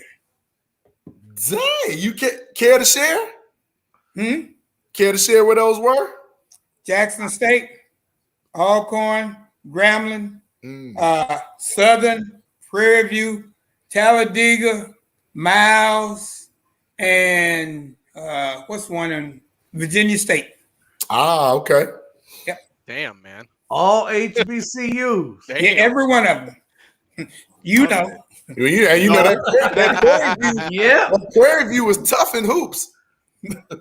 Love the game. I played on a team that had Steve Newsom. Now, Steve Newsom may not mean anything to you now, but he was the power forward on the University of Houston's team that beat UCLA and broke their winning streak.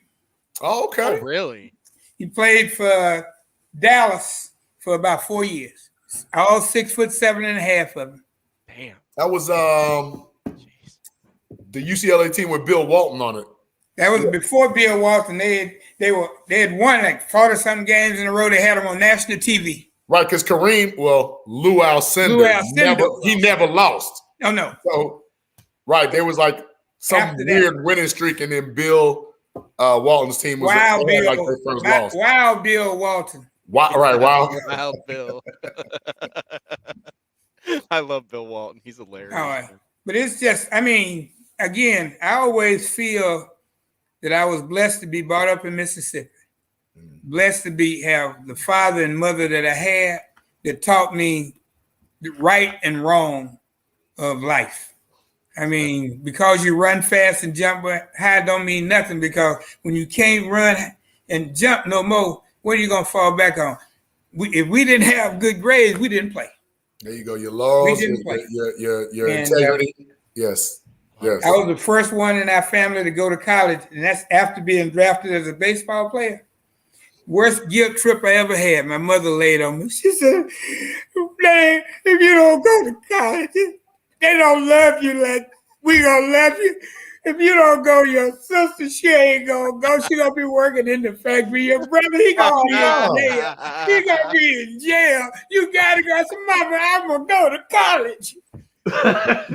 And all three of us was at Jackson State at the same time. Oh, what? Tell us about the baseball though, because drafted by the Atlanta Braves in 1968, spring 1968. Drafted by the Braves? Been huge. You'd have been with Hank. Hank who? Did Hank go to Jackson State? I'm saying if you had went to the Braves, you and Henry Aaron would have crossed paths. I think he was playing. I think he was joking. I know he was playing, but he just wanted me to He just wanted me to say it. But you know, my mother put a great store in education, because she and my father, when they were coming along back in the 50s, could only go to the 8th grade. So they both had an 8th grade education, and she wanted me to go to college. And you know what? Best decision I ever made. Yeah. Best decision I ever made. Because again, my sister was in the band, my brothers were my roommate, and on Saturday before the game, Mama would drive up in the truck, and after the game, she let the tailgate down. We have a picnic. We throw it back. Hell yeah. Yep. Love that. But you know, I tell people all the time, I try to tell young people, before the pandemic, I was speaking to a high school, a junior high school, every week somewhere in the state. You know, athletics may be the door behind where all your dreams lie, but education holds the key, and you can't open the door without the key. There you go. Right. There you go. Yeah. So. Okay. All right. Hey man, that's powerful. Dropping knowledge. Great. Hey. Yeah, man. That is that. Kids, all y'all watching. Hey, watch this. Hey, soak that up. Soak that up. Yeah. 100%. Well, when you can't run fast and jump high, your education is gonna be what you get to fall back on. Hey, what is the minimum wage now? Oh God, JB? I have no idea. Like 11 something, 13 something. I don't know. The white guy knows. He knows everything. The white guy knows. He said. So by 2025, it's going to be 2025. By 2025, Illinois law. By 2025, it's going to be 15. Right now, I think it's at 11.50. I thought it was like 11 and some change. So every year. It goes up incrementally. It's going to incrementally go up, but yeah, by 2025, it's going to be $15 an hour, which is a damn shame in my opinion. Well, you know, any job you have that you're getting compensated for is worth doing well, because there are a lot of people who are unemployed that would take your job at the drop of a hat. So, hey, don't even have one. Yeah. That's coming from a man who's been retired for the last 4 years. I'm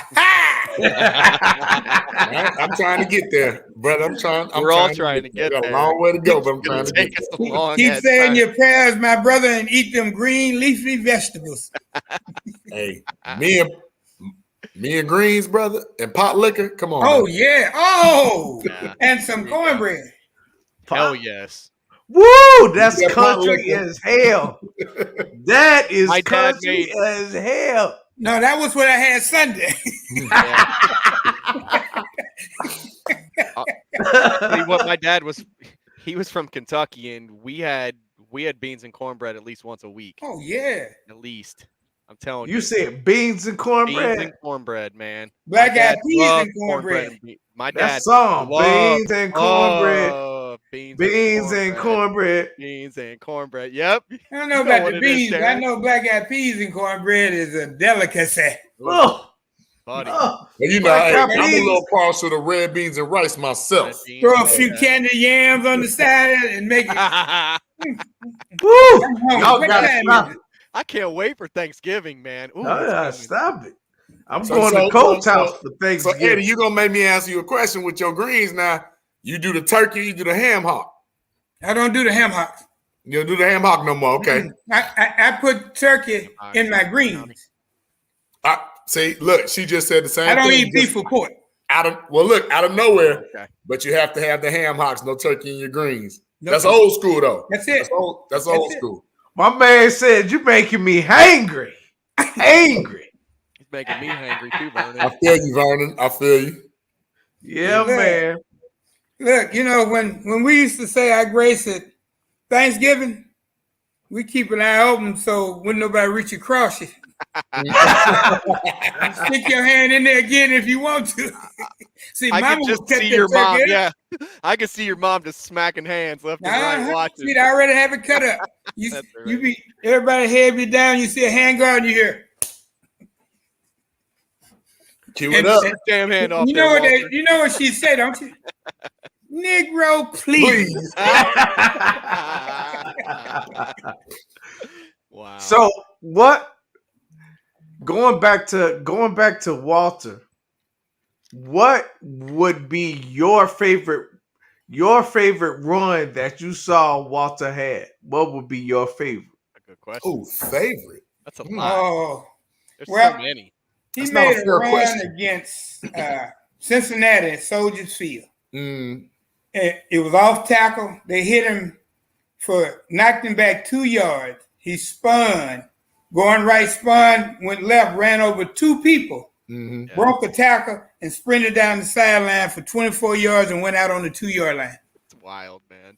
I mean, you know what? As an athlete, you go, damn. You don't even know what to say to that. No, sometimes when a GOAT performs and you have the clear privilege of being there and watch some of the things he does, you go, how do you do that? That's what I'm you're not supposed to be able to do that. I used to watch those as a kid, and I'm just like, is this guy from Earth? Like, yep.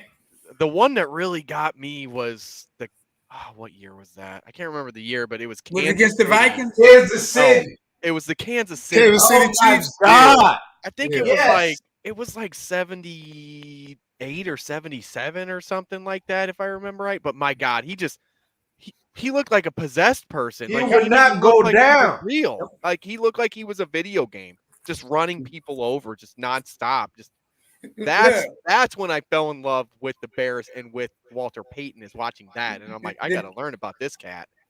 Who the hell? The day he ran for 275 yards against us, the Vikings. Oh yeah. We had guys that didn't want to play. Nate Wright, Bobby. No, that was a single. That was a set that he set the record. Yeah. Yeah, they didn't want to be out there. So can somebody stop him before he get back here and hurt some of us?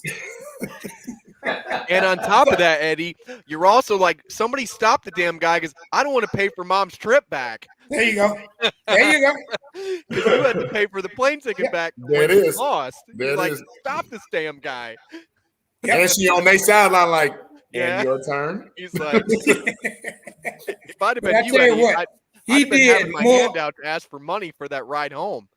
Hey, I tried that. Did this shit. He said he tried it. Hey, I tried that. He tried it. Stick it for me, man. Look, people started feeling bad because that 85 team, they used to whoop our ass everywhere we went. Oh, man. And people would wait for me after the game and say, here, I know you're going to need this. Yeah, here you go. Here's $20. Yeah, here's $20, man. Better luck next time. Tell your mama I said hi. Get your mama home. Tell her I said hi. That's great. But you know, you could think of 100,000 Walter Payton stories, and every one of them put a smile on your face. Damn right. Every one of them. Soul Train. Walter Payton was on Soul Train. He was. Yep. He won the Mississippi qualifying to go on the National Soul Train Dance Competition. Okay. Yep. Yeah. Wow, Walter and Don Cornelius, he had moves. He had one or two.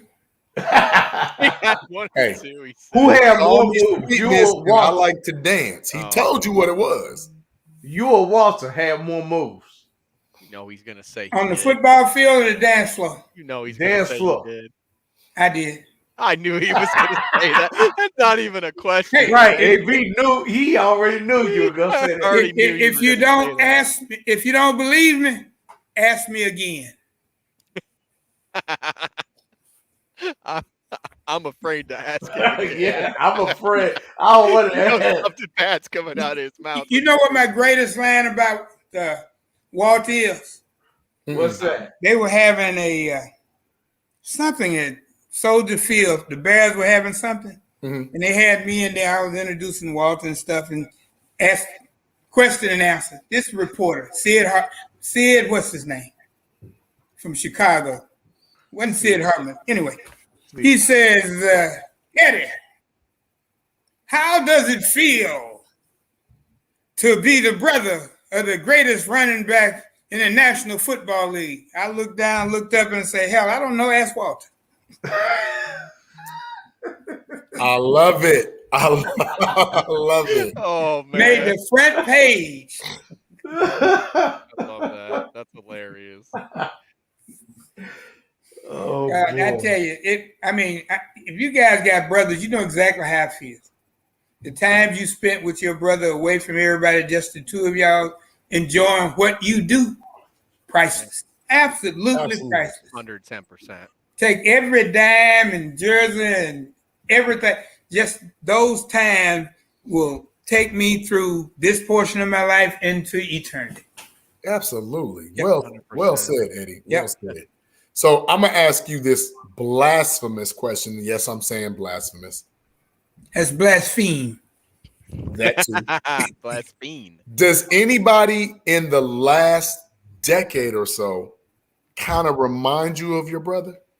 As far as on the field, football wise. You know, JB, I'm going to say this, and only one person, the three of y'all going to laugh at this.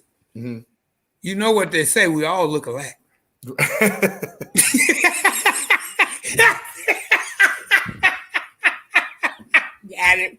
it. No, I tell you what, the uniqueness and the rage that Walter ran with, there's absolutely, I've not seen anybody that compares to him during his heyday.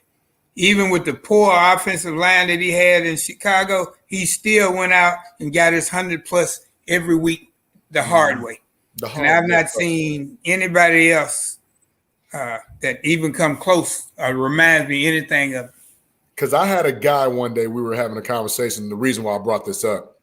And I said, there are certain players that you'll never see again, of which, we had that one little time period where Jim Brown, Earl Campbell, Walter, they might have been, had similar pieces of each other, but they weren't the same. No. So the guy told me, he said, well, JB, man, I think Adrian Peterson got a lot of Walter Payton, qualities. And I was like, why? Because he lowers his shoulder? Like, what else does he do? Mm-mm. But like I was saying, it's just certain players. And I'm glad you answered that with a resounding no, because I also agree there will never be, and there has never been before. Some people are just that unique. He's a once in a lifetime athlete. And we're just fortunate it came through our lifetime. So if we live 100 years, we can tell the next generation of how great he was. And there's nobody that or I know that compares to what he was able to do. Absolutely. Here's the way that I really think about that, JB, is you might find a player here and there that has like a similarity to him, but overall they're not the same guy. Like, thank you. He had the shiftiness ability. He had the ability to stop on a dime. He could run you over. He could beat you with finesse. He could beat you with grace, or he could pound it down your damn throat. And that's what I think the difference is that some of these other guys might have that kind of talent in one category. Right. but he had it in multiple categories. Absolutely. And that's 100%. what I think And the difference is between him. Well, and you look at it. He's smaller than Jim Brown, slower than O.J. Simpson, and shorter than everybody else. Yeah. Mm-hmm. But I mean, you can have pieces, but you can't have the complete puzzle. There you know go. Exactly what I mean. So- Eddie. Yeah, you know exactly what I mean. That's yeah. He wasn't ever the biggest or the fastest or the strongest even. Yeah. But he could do all these things so well. He was like a utility knife. Yeah. To where whatever you needed him to be, if you needed him to throw a touchdown pass, he could even do that for you. He was even good at that, you know, and just it amazes me because there's just nobody like him. And I don't think there's ever going to be anybody like him. Well, I love Derrick Henry. I love what Derrick Henry can do. Derrick Henry probably would have broke that 2,000-yard record, but obviously that didn't happen. But he didn't have Derrick? But you got to remember too, he's a boulder. He's just a big guy that runs people over. He doesn't do some of the stuff that Walter did, like stopping on a dime. He can't pass catch the way Walter did. I don't even think he blocks the way Walter I've never seen him throw a pass. Derrick Henry threw a touchdown 2 weeks ago. The other day, he just did. Yeah, he threw a touchdown literally. He threw a touchdown 2 weeks ago. Yeah, that's why I didn't see it because I ain't watched 2 weeks ago. Yeah, red zone maybe like 12, 11, 10. Like it was Walter was throwing like 20-yard, 30-yard bombs. He was throwing bullets. He was throwing bullets to Willie Gault. Was like when McMahon got hurt the next year, they started Walter quarterback again. I wouldn't doubt that for 1 minute. Seriously. The origin of the Wildcat. Wildcat. No, seriously, like look it up. I'm dead serious. I wouldn't doubt that. It just wasn't called the Wildcat. No, but and this is why I wanted to have that highlight reel for all of our younger buddies that watch. Maybe they haven't gotten a chance, or maybe they just haven't thought about sitting down and just watching that YouTube. Walter Payton was the all-around football player. Not the greatest running back, but the greatest football player. But think about it. If you say the determination and durability of a Jim Brown, the sheer power of an Earl Campbell, the grace, and I say this respectfully, the grace of a Gale Sayers. Yeah. You know what I'm saying? All those additives add up, even the pass catching, because they say one of the greatest pass catching running backs was LaDainian Tomlinson. Yeah.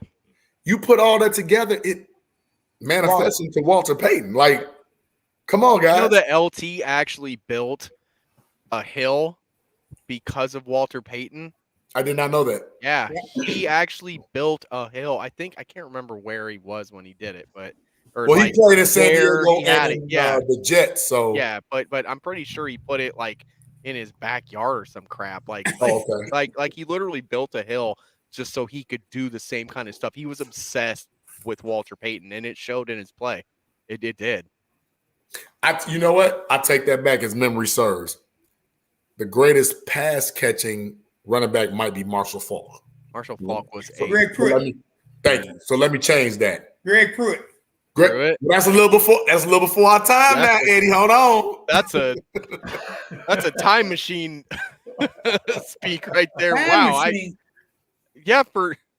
For me, I never got to see Greg Pruitt at all. Oh, I don't know nothing about that. I've heard stories and I've seen some NFL film. It's true.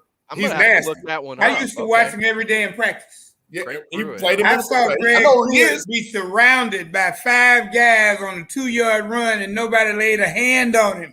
Wow. Whoa. I mean, he was special. He was special. Wow. And I mean, JB, I'm not trying to be a homer when I say this, but we had 100-yard running or 100-catch running back here in Chicago called Matt Forte too. Absolutely. He was up there too. I mean, I don't think he was as good as those guys, but he's in that discussion. He's in the building. Yeah, he is. Well, see, they've changed the game so they don't turn around and hand it off 25 times a game. They've let you release out of the backfield and throw you a 2-yard pass, and it's better than a run. extension of the running game. That's now all it is. It's so the wrong so- handoff. offense. Oh, West Coast Eddie, offense. I'm glad you brought that up because what the hell is going on in Hallis Hall right now, man? Like what are we watching? We haven't even Because got we to got talk these about that. ebbs and flows and nothing's meshing. Like we have a good quarter, then bad 3 quarters. Then we have a great half, then the defense don't. Then the defense is playing lights out, then the offense can't go. It's like we can't get right. We can't get right. You've invested your money, ill-advised over the years, and what you got out there is what you paid for. 100% agree. That's all. So I that goes back. You scouting, drafted right? Trubisky.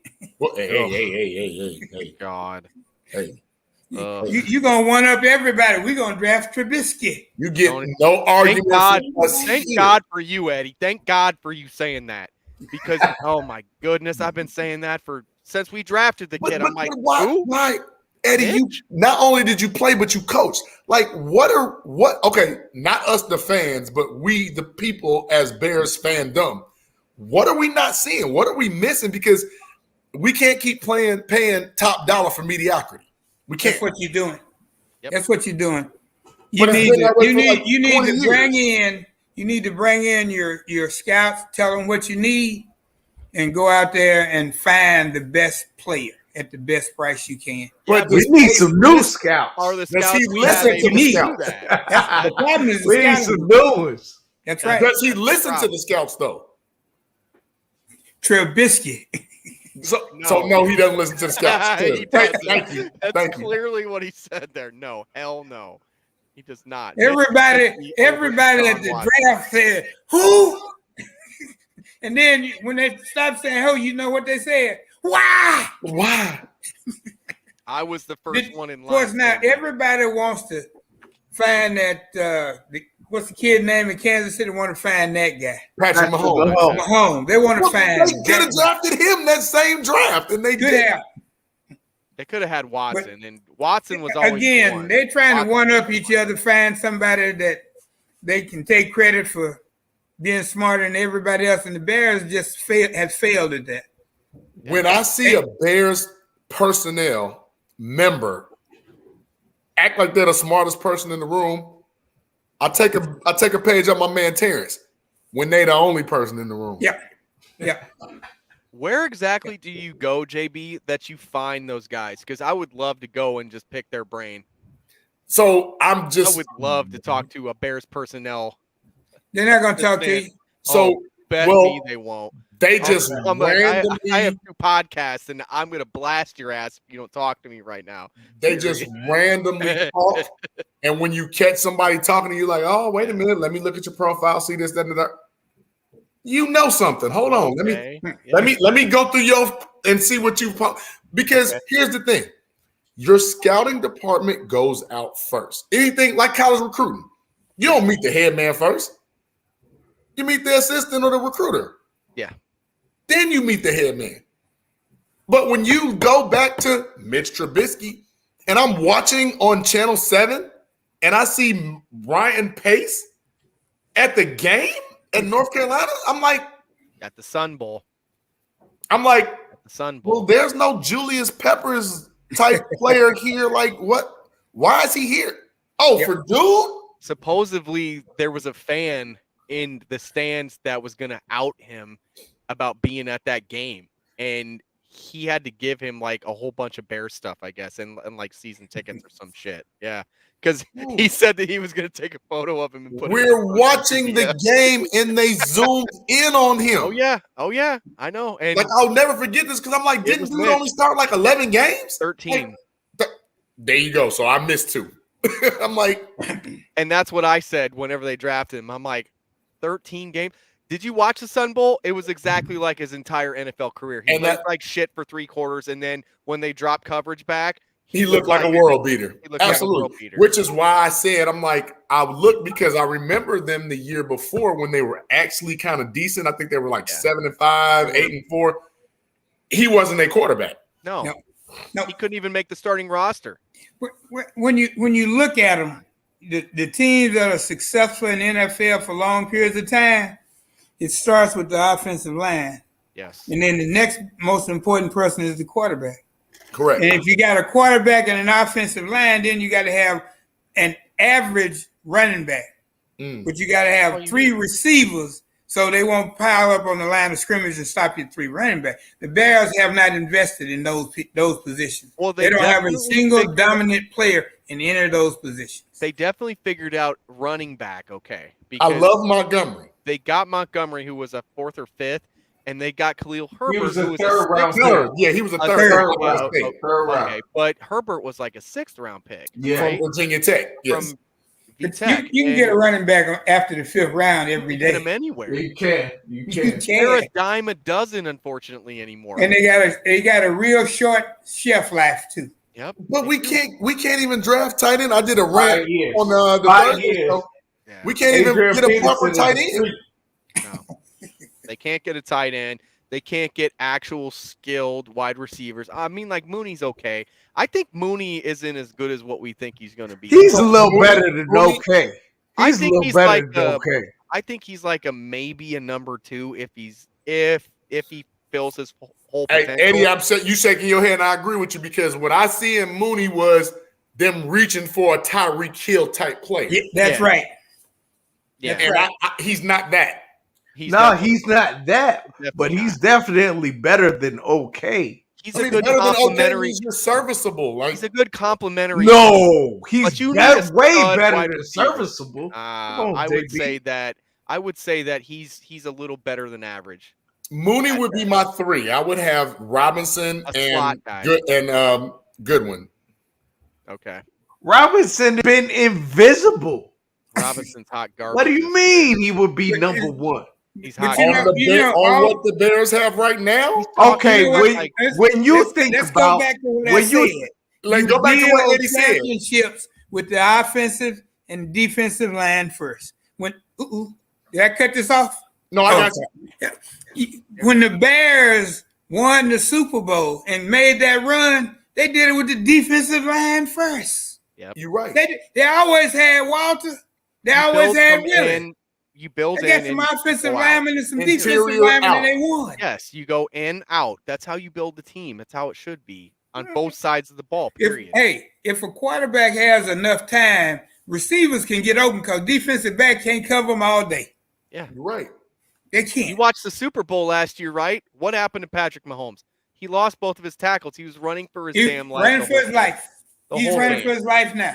Terrible. No damn chance. Yeah, same thing now. He's not comfortable with his line yet. Nope. And you can tell by the way he plays. He doesn't play the same way. He doesn't play as loose and free as he did last year. He's getting rid of it before he gets hit now. Yeah. Again, it is. There's no secret. He's seeing ghosts. He's definitely seeing ghosts. Oh, absolutely. Yeah, there's no secret in building a championship team. The Bears built one.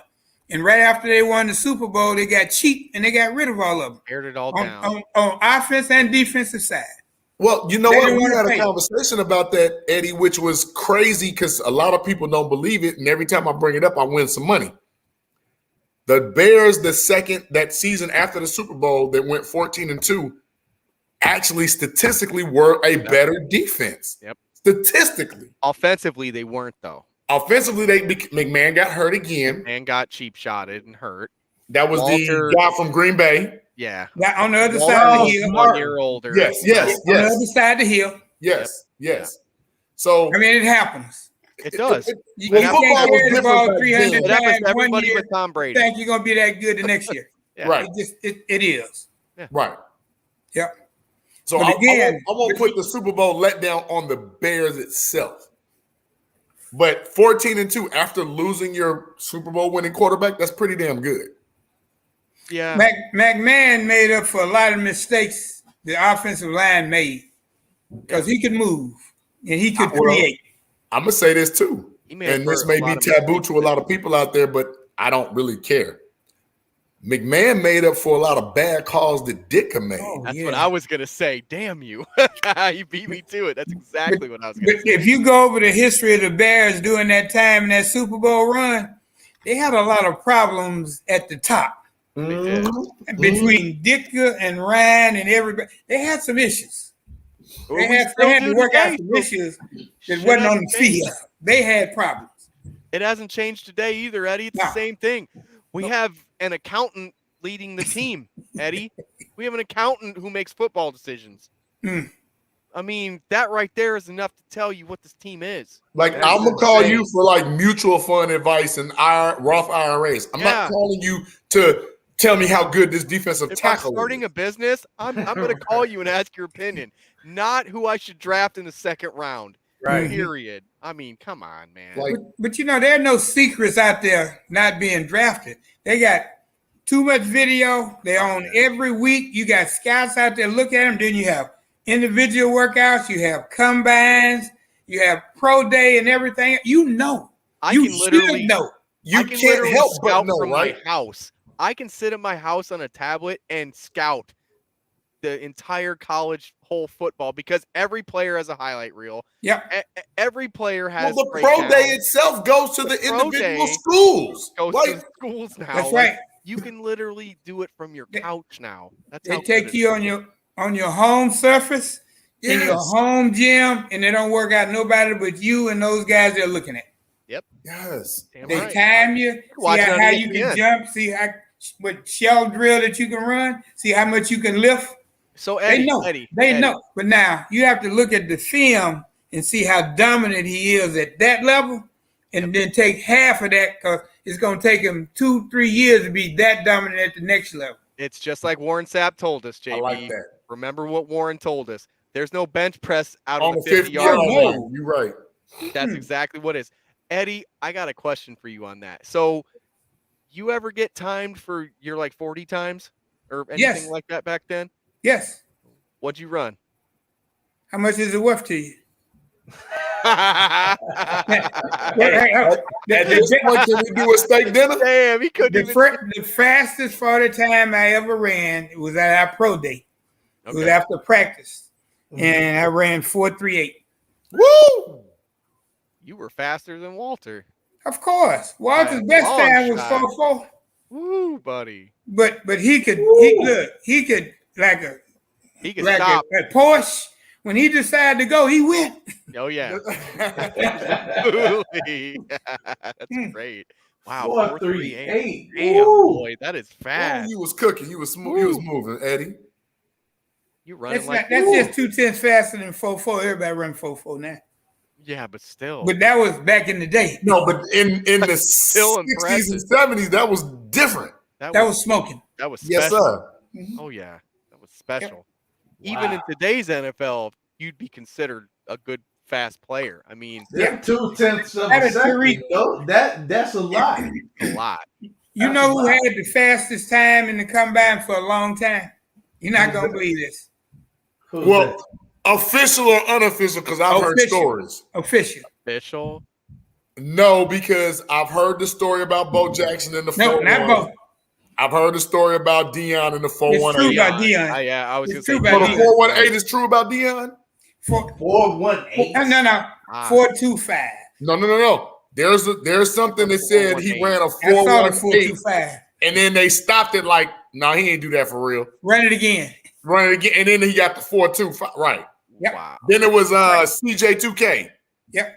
Chris Johnson. Oh, Chris Johnson ran like a 4.28 or something, right? That's just unreal. He was special too. Unreal. Yeah. Jesus. Yes, it is. What's it feel like? I always wonder, like, how's it feel when you're going that fast? Like, you got to feel like you're damn near flying. It doesn't. No, it just happened. It's the same thing Johnny Knox told me. Like, I remember asking Johnny Knox about that, and Johnny said, "Remember, he said they got his time messed up. He really ran a 4.27. He said he ran a 4.27. That's exactly what I was. Yeah, and he was like, "It's just like you're running full speed." I'm like, "It's gotta feel like you're flying, man. How fast is that? Like, how fast, like speed wise, like miles per hour? That's got to be like you're going like 20 miles an hour at that point, right?" Think about this. In 73, we were running 4.4s every day. It wasn't no big. We were running 4.4 full gear. Woo. Crazy. Oh no, that was a regular practice though. That's right after a regular practice. Yeah, that's just practice. Jesus, I guess. Wow. Kids nowadays, they train for five. 40. They don't train to win. They just train to run 40-yard dash. Because they know when they get them drafted. And get them drafted. That separates the good to the scouts. That separates the good from the great. Right. which we all know that's not true. But It's not. Yep. So Eddie, like that's a great one. Is that the Bears have so many players on their roster. Matt Nagy came out the beginning of the season and said, I want this to be the fastest practicing team in the league. Yes. But you don't see anybody get open. You don't see separation hardly from anybody. Why is that, Eddie? You know, it's one thing to be fast, but it's another thing to be explosive. Why can someone like Tom Waddle get open and run as slow as Tom Waddle did? Tom Waddle was a white guy, wasn't he? Yes. People be laughing at him when he comes to the line of scrimmage. God damn. And he ran right back. He was slower than everybody. I mean, he wasn't. He ran great patterns, though. But man, he ran great good routes. He ran amazing routes, and he held on to the ball. He caught everything with ferocity. Like he but made Eddie, sure. You just said something that I think is very telling. There's a difference from being fast and being explosive. It is.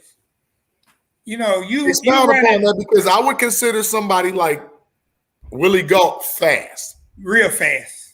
But I would consider Jerry Rice explosive. No, am Jerry I wrong? Rice ran 4.5. But I'm saying, am I wrong? But he was explosive. When the ball was thrown, he could separate and go to the ball. Yeah, Gault couldn't do that. Gault had just outrun you. How to jump and push off and just boom right there, grab it. You I like Willie though. Who doesn't, man? Well, I'm just saying, like, because for the longest time, like, he was the fastest Bear receiver. I mean, the fastest Bear receiver that we had for like the longest time. Willie Gault? Johnny Knox. Yeah. Oh yeah. Oh, was he? Yeah. Yeah. Until Johnny Knox came, he was our fastest receiver. Yeah. He had good wheels. He had great wheels. But you know, great receiver. You look at all those great receivers through history, and you got to start at Rice. Rice ran 4.5. Raymond Berry ran 4.7. Raymond Berry ran a 4.7. Yeah, he couldn't run it all. I didn't know that. I couldn't tell that because Raymond Berry, he really didn't get caught from behind. Nope. I feel like he was cooking guys. Right. Honestly, like, yeah. Well, even Jerry, because I remember one time they were like, he ran like a 4.7 in Mississippi Valley or something. Ain't nobody catching Jerry once he get in that stride. No. But he was explosive once the ball was in the air. He had another gear. It had nothing to do with how fast I can run 40 yards in. Yeah, because he didn't have that urgency that he got whenever the ball was in the air. You know, I think my favorite Jerry Rice story is that every time he got the ball in practice, he ran for a touchdown. He ran if they were 50 yards out, he caught a pass, he ran it in zone. He ran it in every damn time, no matter what. Even if they're like, even if they're yelling at him, Jerry, get your ass back. We got to practice. Nope. But you know that his senior year, he caught 127 passes. Yeah. They had another receiver caught 117, and the third receiver caught 120. They threw every play. Yeah. Kid named Bart Laban and a kid named Byron. Dang. Yep. Wow. Yep. Okay. Jerry, they wasn't too far from you, right? Huh? They wasn't too far from you, right? Oh, Jackson State and Valley? Yeah. Oh, we drive up the valley 6 to 8 miles, wear that behind out, and come on back the same day. You said, 68 miles. That was a turnaround. Yeah, it was. Alcorn 62. So we had some people asking what Steve Largent's 40 time was. It was 4.7 seconds, and some other coaches clocked him at 4.9. Yeah. And they all just laughed off at him, like, "Oh yeah, whatever. Like he's not shit." And then look what happened. Yeah, right. Some of the guys clocked him at 4.9, but the official was 4.7. Yep. And he's one of the literally greats. said the coaches were like yawning. He ran great routes. One of the greatest white guys at wide receiver. And he had these. He had big hands. Big hands. He had big old country hands. He just snatch that thing and take off with it, and he wasn't fumbling. And I remember quite a few highlights of Steve Largent like cooking some people. Like, oh yeah, because when you get in the game, it's just a different gear. We already said that game speed. Yeah, it's different. It's much different. Yeah, miles different. And to add what Eddie, to add what you said, Mr. Frankie Fear. That shave a little time off your 40, don't it? It's amazing where the specter of unemployment will make you do. You damn right. Yeah. Put in the corner. Yes. Fear is a great weapon, as It you is. already said, Eddie. It really is. I think I'm going to take that line from you. Fear is a great weapon. It's a great motivator. But motivator. you know what I would love to see, and I'm a relic. What I'd love to see is that we could get back to the guys played the game for the love of the game and the respect of the community they play in back in college. That they would stop taking their helmet off, stop beating their chest, and stop dropping the ball when they make a 3-yard run. There are some guys that do. Not they're a lot. Far between. Yeah. It's not a lot anymore. Yeah. They're ruined. A lot the of league is ruined by they're like a shoulders. diamond in the rough anymore. You know, like you might get one or two on each team that feel that way, that are dedicated to their city. That's why we have the Walter Payton Award. Yep. Man, Walter never get none of that show. 4 people on each NFL team that hold those standards that Walter had. You know, and that's still a big deal to a lot of people. They wear that on their chest with pride, you know, and that's a lost art. They can put it on their jerseys. Yeah, that's what I'm saying. Yeah, like they have it on their jersey. I remember the first time I saw it on a jersey, and I was like, "Is that what I think it is?" I went Googled it real quick. I'm like, "Holy shit, they're letting them do that!" I love that. All that promotes is, you know, trying to be a good, decent human being on top of playing football, and it's a lost art. It shows a respect for the game. Mm-hmm. It does. And what the game is meant to be. Yeah, I mean, and we need more people like that. I mean, we got enough showmen who can dance and do all this. What we need is people who respect the game, play it hard, and play it consistently well. Yes.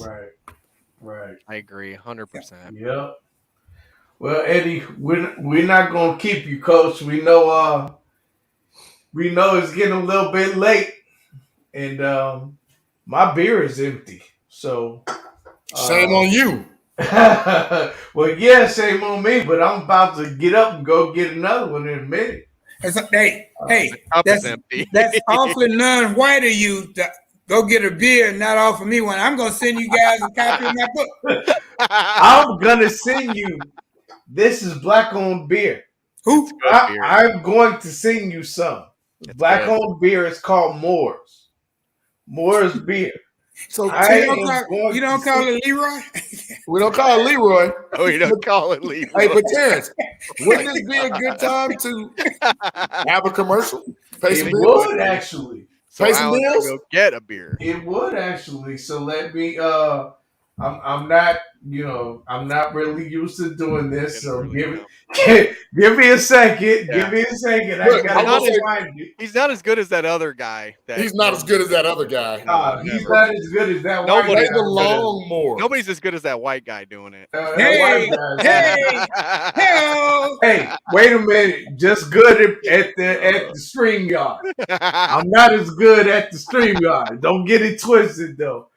But yeah, hey, you need to tell them the same thing I tell 22-year-old women when they try to pick me up. What's that? Say, darling, I might as well be honest with you.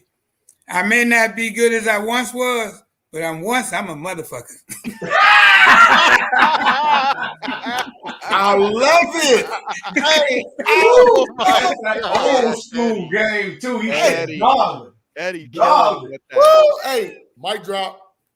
Right. Yeah, no shit, Eddie. I need to get somewhere I can send these 1, 2, 3, 4 books to. We gonna get to you in a minute. Terrence, play that long commercial. All right. Yeah. There was a time when high standards prevailed, when excellent craftsmanship was displayed and treated with the utmost importance. Acquire the crisp, refreshing taste of Moore's beer. Moore's beer. Raise your standards.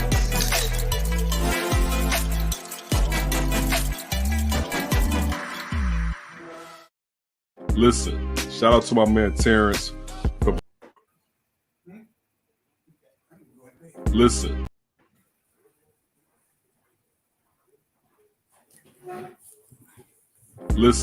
Shout out to my man Terrence from Chicago's Clubhouse Podcast, from the Moores Brewing Company here in Chicago, Illinois. All right, we got bros out here putting out this for the Moores. It's tasty. I didn't even have to come on here and lie about this. All right, this tastes like what I like when I drink a beer. I don't drink a beer often because I'm too big and I need to stay off of carbonated drinks. But this is the carbonated drink you need to open up and crack and take a sip. All right, if you want to come out of the dark ages, be educated. All right, get you some of this Moores brew right here. It's definitely tasty. You can get it in Kimbark and High Park. Whoa. I thought we were a team. Where's Mines? And when are we getting in Tempe, Arizona? I guess we're going to have to find out, man. But everybody out there, for here from Chicago, go to Kimbark and pick you up some Moores.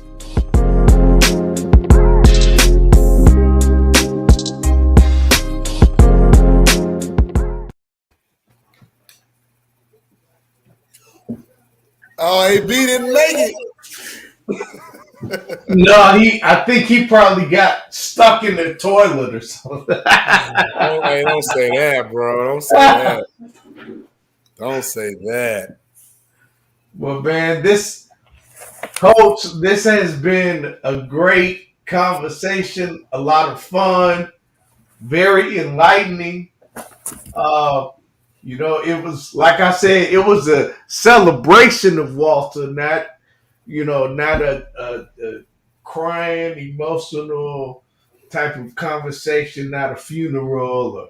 It was a celebration of one of the greatest, I'm going to say, for everybody out there, one of the greatest football players, but in my eyes, the greatest football player ever.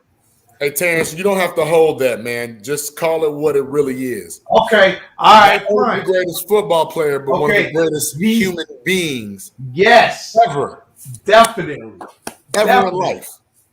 Definitely. And if I could still keep my hand from being washed from back then years ago, I would. That was the greatest hero I ever knew, aside from my dad. Yep. Seriously. Yep.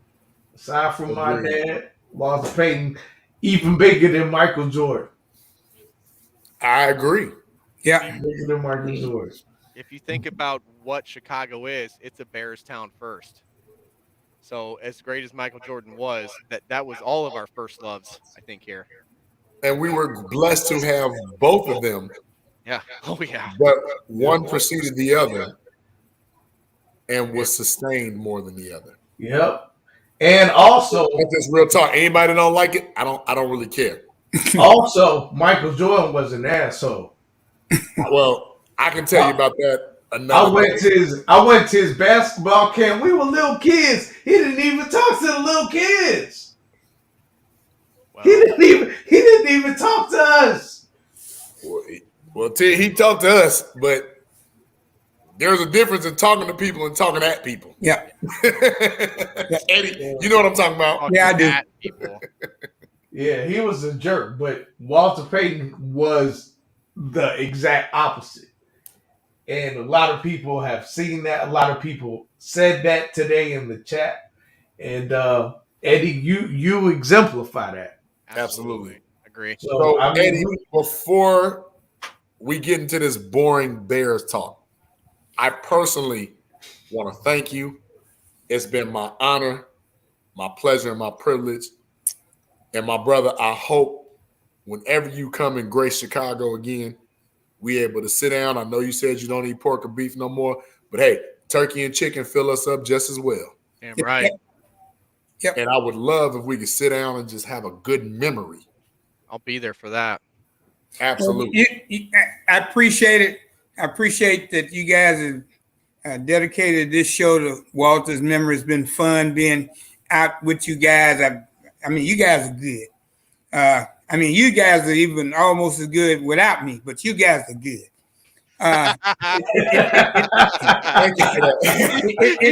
It means a lot to me to come on the top pod show in Chicago. I mean, you guys, you're well thought of, well respected, and hopefully I've enlightened some people out there with my feelings and my memories of Walter, because again, the heart still makes me smile, which means he's still around. And he will always be the GOAT in our family. Yes. And he'll always be the GOAT in our hearts here. I'll tell you that now. Always. Man. Always. So JB's mother is asking, where can she buy the book?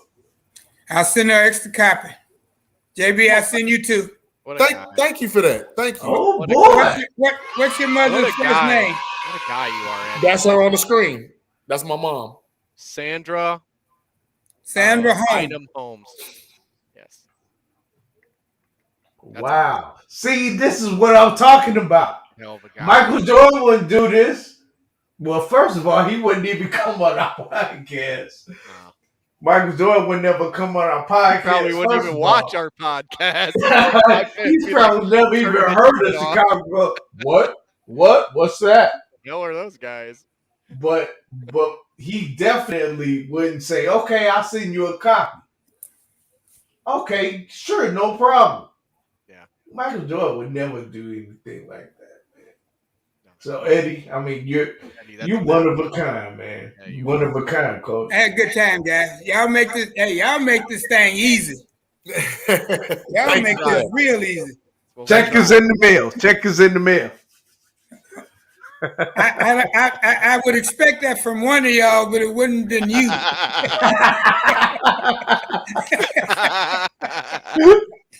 I wonder who he's talking about. Obviously, it's you, JB. Obviously. Sure enough, crickets. Okay, which one of y'all is married to Tanya? None of us. Nobody. You are soon, right? Huh? I said you are soon, right? Loser. Hey man, no. New guy. Hey, so we talking about just a hanging out. Oh, my mom said thank you, Eddie. Okay, tell Mrs. Holmes I said I'm gonna send her a book. I'm gonna send it to you, but her name's gonna be in it. Thank you, sir. I appreciate that. Moms, I got you.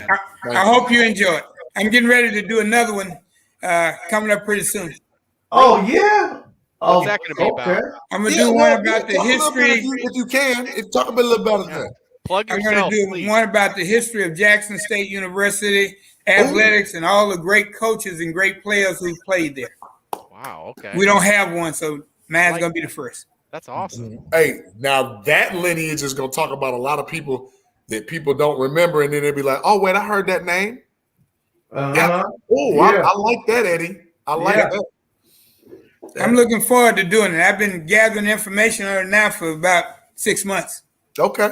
Nice. Yep. All the coaches that came through, what their records were, who were some of the players that they coached. I'm looking forward to it. One thing about as a whole, not just football, right? Oh, every sport, even golf.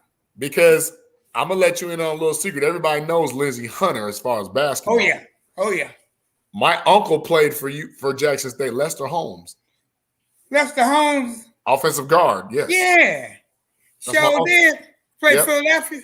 Yep. That's my Philadelphia, the Raiders, and the Cardinals. Oh yeah. That's my uncle. Ooh. Ooh, so your uncle was a bad man. Hey, we'll talk. And he had a mean streak. God, he mauled people. He hurt people. Nice guy. Nice guy. He almost killed a guy on the field, but he's a nice guy. He decapitated one guy, but they were able to reattach. So yeah. No harm. But he sent him a nice gift card, No harm, no foul. He put your uncle, when he discovered weights, he went from 265 to 330. There wasn't a pound of fat on him. Damn. Absolutely. Wow. 3. Well, I almost don't even want to talk about this these current Bears, but I guess we got to. But Coach, we ain't gonna bore you with that stuff. We ain't gonna bore you with that. So we'll let you get on with the rest of your night. But appreciate you coming. Thank you. Guys, and talking to us. This was great. And, hey, whenever you get on the number one show with the number 1 3 and you make it the number 1 4, it's a good night. There you go. Check us in the mail, Coach. Check us in the mail. I need that address, and I get them out here tomorrow. Yes, sir. We'll get that to you this evening. Thank you. Stop calling me sir. I can't help it. I can't help it. Yeah. That was great. Can you see me? Yes. Yes, I'm I can. gonna give you some motivation to stop calling me sir.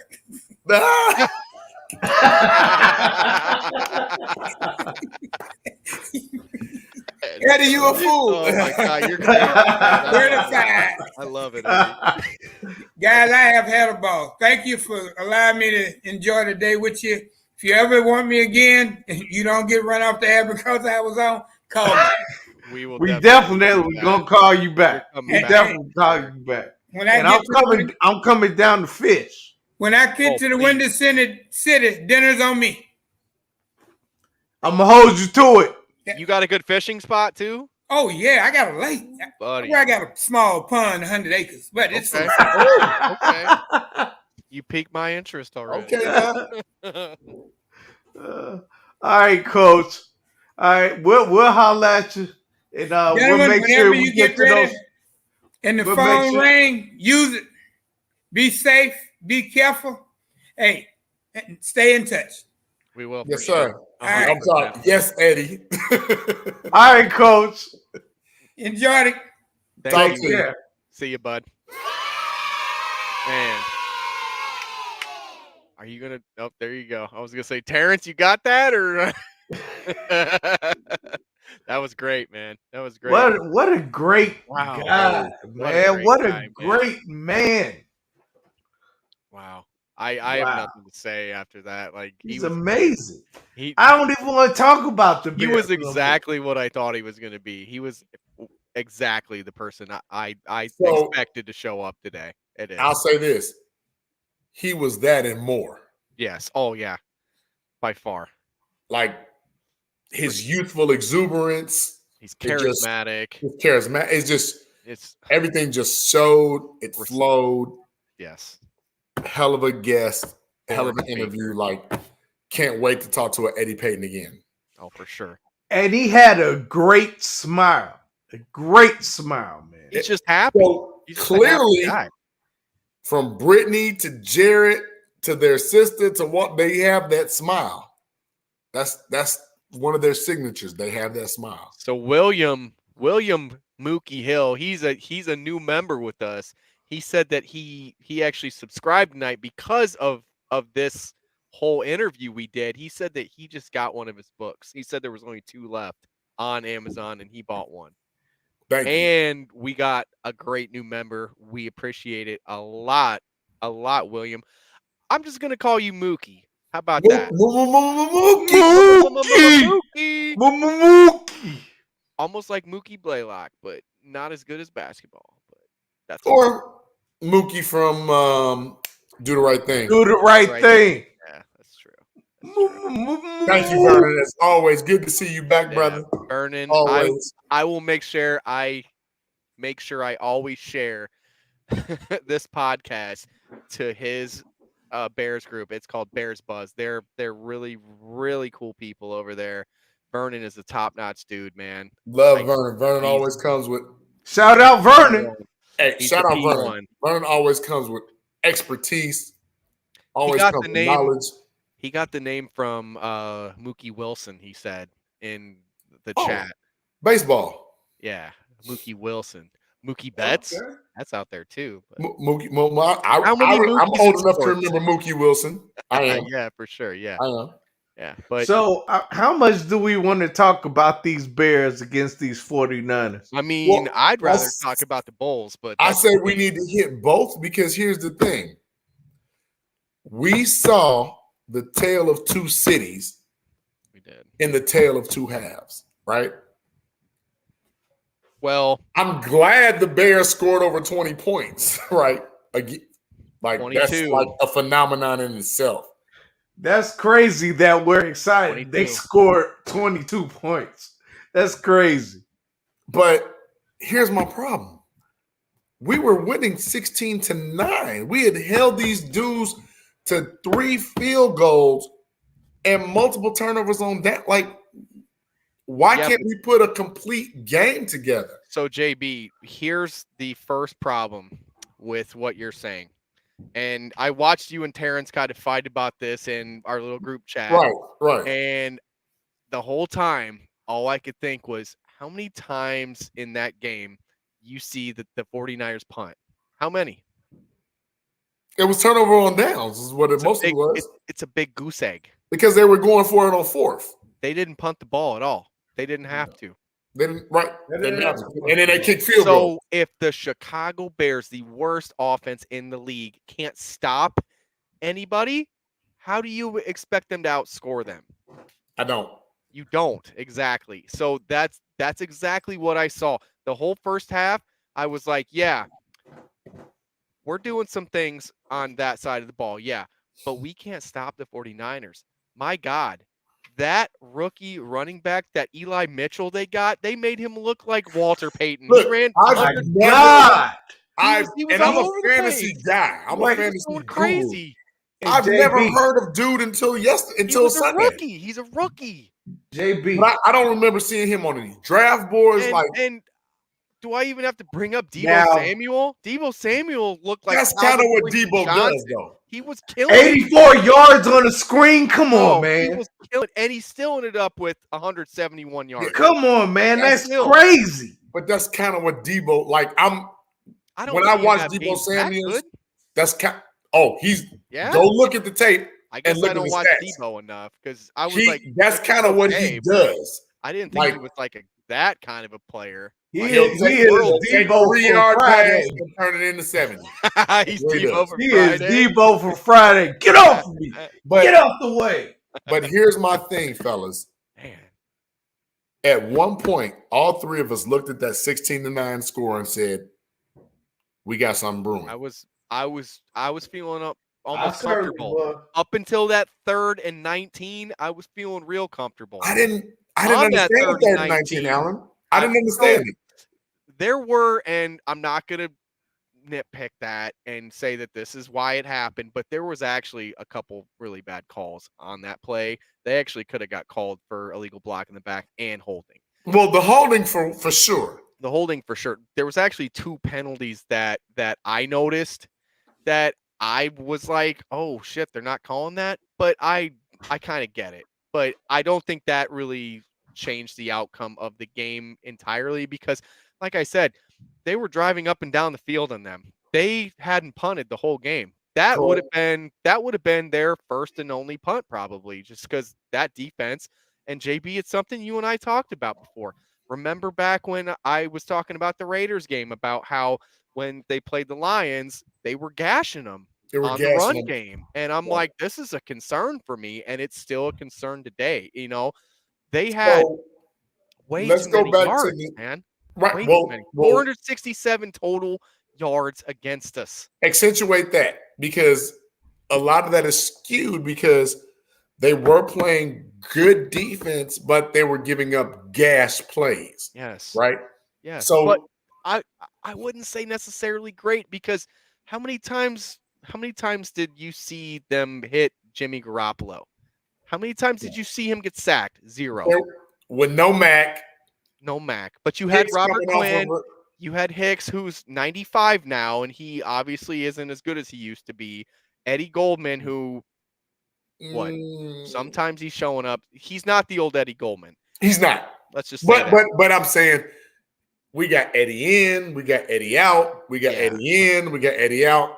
Yeah. So I'm gonna look at this game as like them coming back, trying to piece together what we really think they will be. Yes. But I'm sorry. When I watch a game and I see 16-9, dominant. Yeah. A dominant 16-9. Moving the ball well. Moving the ball well, even though they were getting the ball, and once they got in the plus territory, the defense squeezed them. Yeah. So they weren't giving up touchdowns, they were giving up field goals. Yeah, that bend don't break crap. Right. The old right. Which I hate, but I've always hated it. But I'll take 3 instead of 7 every time. I would too, JB, but the problem is that you have the worst offense in the league. And if you're going to game plan your entire defense around that, you have to predicate that off of an offense that scores points. And not this just team that, hasn't done that. But you scoring 7, then scoring 3. That's the other problem. Then scoring 3. Then scoring 3. Again. Eventually, when that team that only kicked 3 field goals scores 7, that's a problem. The Braves just won the World Series, by the way. Jorge Soler, ex-Cub, hit a massive 3-run homer, apparently, from what I heard from Sean Sierra said he hit it over the railroad track, I think he said, but apparently that... Right, because they went back to Houston, didn't they? I believe so. I think because Game 7 should have been in Atlanta. Yeah, so that's a wrap. Houston lost. Sorry, guys. Houston lost. Atlanta Braves won the World Series. Oh, who gives a fucking rat's ass? It's not official yet. It's the it is. It's official. 7-0. I just saw it, but they who gives a so, rat's ass? Let me say 2 things about this, y'all. That's awesome. The Houston Astros beat the White Sox, so I'm glad they didn't win. But at the same time, I'm kind of not, because I thought Dusty Baker would have got one. Yeah, they're going to be back. I feel bad for Dusty. Part of me doesn't. A part of me doesn't. I don't know. There's something Cubs fandom. Cubs lore. Cubs fandom. I'm a Cubs fan, but there's something with Dusty. I don't know. There's something with him. He just doesn't really come off as like he's a player's kind of guy, right? Always has been. And he always has been, and he always will be. And yes, in the right setting, that works. I just don't feel like he's got it really to push the guys the way that he should on a consistent basis. I feel like that's why we lost with him when we got to those dire moments, is that he wasn't the guy. Like, you know that Moises Alou, I just forgot his last name for some reason. He didn't even buy whenever they lost that game. What was that, game 5? Yes. He didn't even prep for a game 7. He's just like, he already had it in his head that it was over. It was done. And he bought a ticket back early because he thought they were going to lose that game. That's how bad it was. And I put that on the manager, is that the manager wasn't instilling the faith in his own team enough to have his players want to. So then that would be twice, because if you remember correctly, if you go back to the old San Francisco Giants. Oh yeah. Yeah. I remember that. That same thing happened. Yeah. And that's that kind of shit sticks with him. And I keep seeing the same thing with him. It's just, he's a great manager, but he's kind of a pushover, I think. And I think those guys take advantage of him. I don't know. Maybe I'm wrong. Maybe I don't know what I'm talking about. But no, you do. And I'm gonna break it down real quick, baseball, and we're gonna move on. This team actually had the hitting to compensate for his lack of judgment when pitching, because remember, Dusty Baker has always been kind of like regaled because his decision making for pitching has always been questionable in big moments. His bats overcame them twice already. Well, they didn't tonight because they lost 7-0. But it's a game where if you bat 30%, you're considered good. Yeah. But a 0, a goose egg on the board whenever you needed it the most. One of his best players was like 1 for 22. Like, what's his name? That he's got like a Y. I can't remember his damn name. Uriel? Yeah. Yeah. Like, he was like one of their best players. He was like 1 for 20. Like, he killed the Sox. Yeah, like completely destroyed everybody. But then World Series, he just lost everything. Like, he's a different player now. He's like 1 for 22 or something like that. He was coming into tonight. So again, that's why we say you have to play the game. Right? Yeah, it is what it is. I'm happy the Braves won, because I have a lot of friends that are Braves fans that during their massive run way back in the day when they were winning, every year they were going to the playoffs for like 16 But straight right, years. but remember they weren't winning They because only that was won one World Series. Greg Maddux, Maddox, Avery, all those guys, man. yeah, Like, John, like my guy, like Chipper Jones was one Chipper of my Jones, favorite players growing Andrew up. Jones. Andrew Jones was a great player. So on another note, let's get off of the baseball. Bears Yeah, have we get off done baseball. nothing. The Bears have done. Y'all like how I did that? I changed the subject. That's because you got to do that with me and JB. Because me and JB will Yes, just go because on y'all sports talk. Y'all, tangents. man, y'all. That's just what we talk. do, man. That's why we're here. The Bears have done nothing to change the team. Nothing. What would you think? So I'm not surprised. I'm not surprised. By What any would of you think they could do with the trade deadline? They have no draft capital. They're financially strapped. What do you think they could do with the draft at the trade deadline? Me I'm asking, personally, like, this I is knew they serious. wasn't gonna do shit. I knew they wasn't gonna do shit. America, fan-wise, what did you think the Bears could really do? They couldn't do anything. Like, for these idiots that think they were going to trade for Odell Beckham, you fooling yourself. Come on now. Because I heard that a lot today. Like, man, Bears should trade for OBJ. First of all, why? Second of all, look at the cap hit. First of all, salary cap. I mean, you are going to have that team really take on most of his money because the Bears maybe have like $5 million in the cap. You have to remember that money has to come off up front because so that's going to come off of their books. Thank you. So it would essentially be okay for us, but we only have $5 million in cap space anyway. So like, you're not getting OBJ, people. Why you would like you think super that fans would be that think this smart is going to idea? happen. No, it's delusional. No, and I'm not even that excited about him as a player anymore. I'm not. I feel like there's more off the field than there is on with him right now. I'm not saying he can't. He can flip that switch and he can get back to what he was. I'm 100% sure about that. I just haven't seen it. I saw a lot of, loafing around when he was in Cleveland because he wasn't getting the ball. And well, you have to put that on Stefanski more than you have to put that on OBJ. Yeah, but they're a successful team, and that's why he Are should be they? like, Are they're they? not bad. Are they? Yeah, they have a winning record in the AFC. They're in one of the best They're divisions gonna in be a football. playoff team. So yeah, They're gonna be a playoff team. Are you so sure yeah. about that? Because you do realize they're Baker last Mayfield- in the division right now, right? They're last. Yeah. What's their They record? just lost to Pittsburgh. Oh, they did, didn't they? Oh, yeah. I forgot. Cincinnati, Baltimore, Pittsburgh, Cincinnati, Baltimore. Browns. Yeah. They'll be a playoff team. They might be. I don't know because Baker's hurt.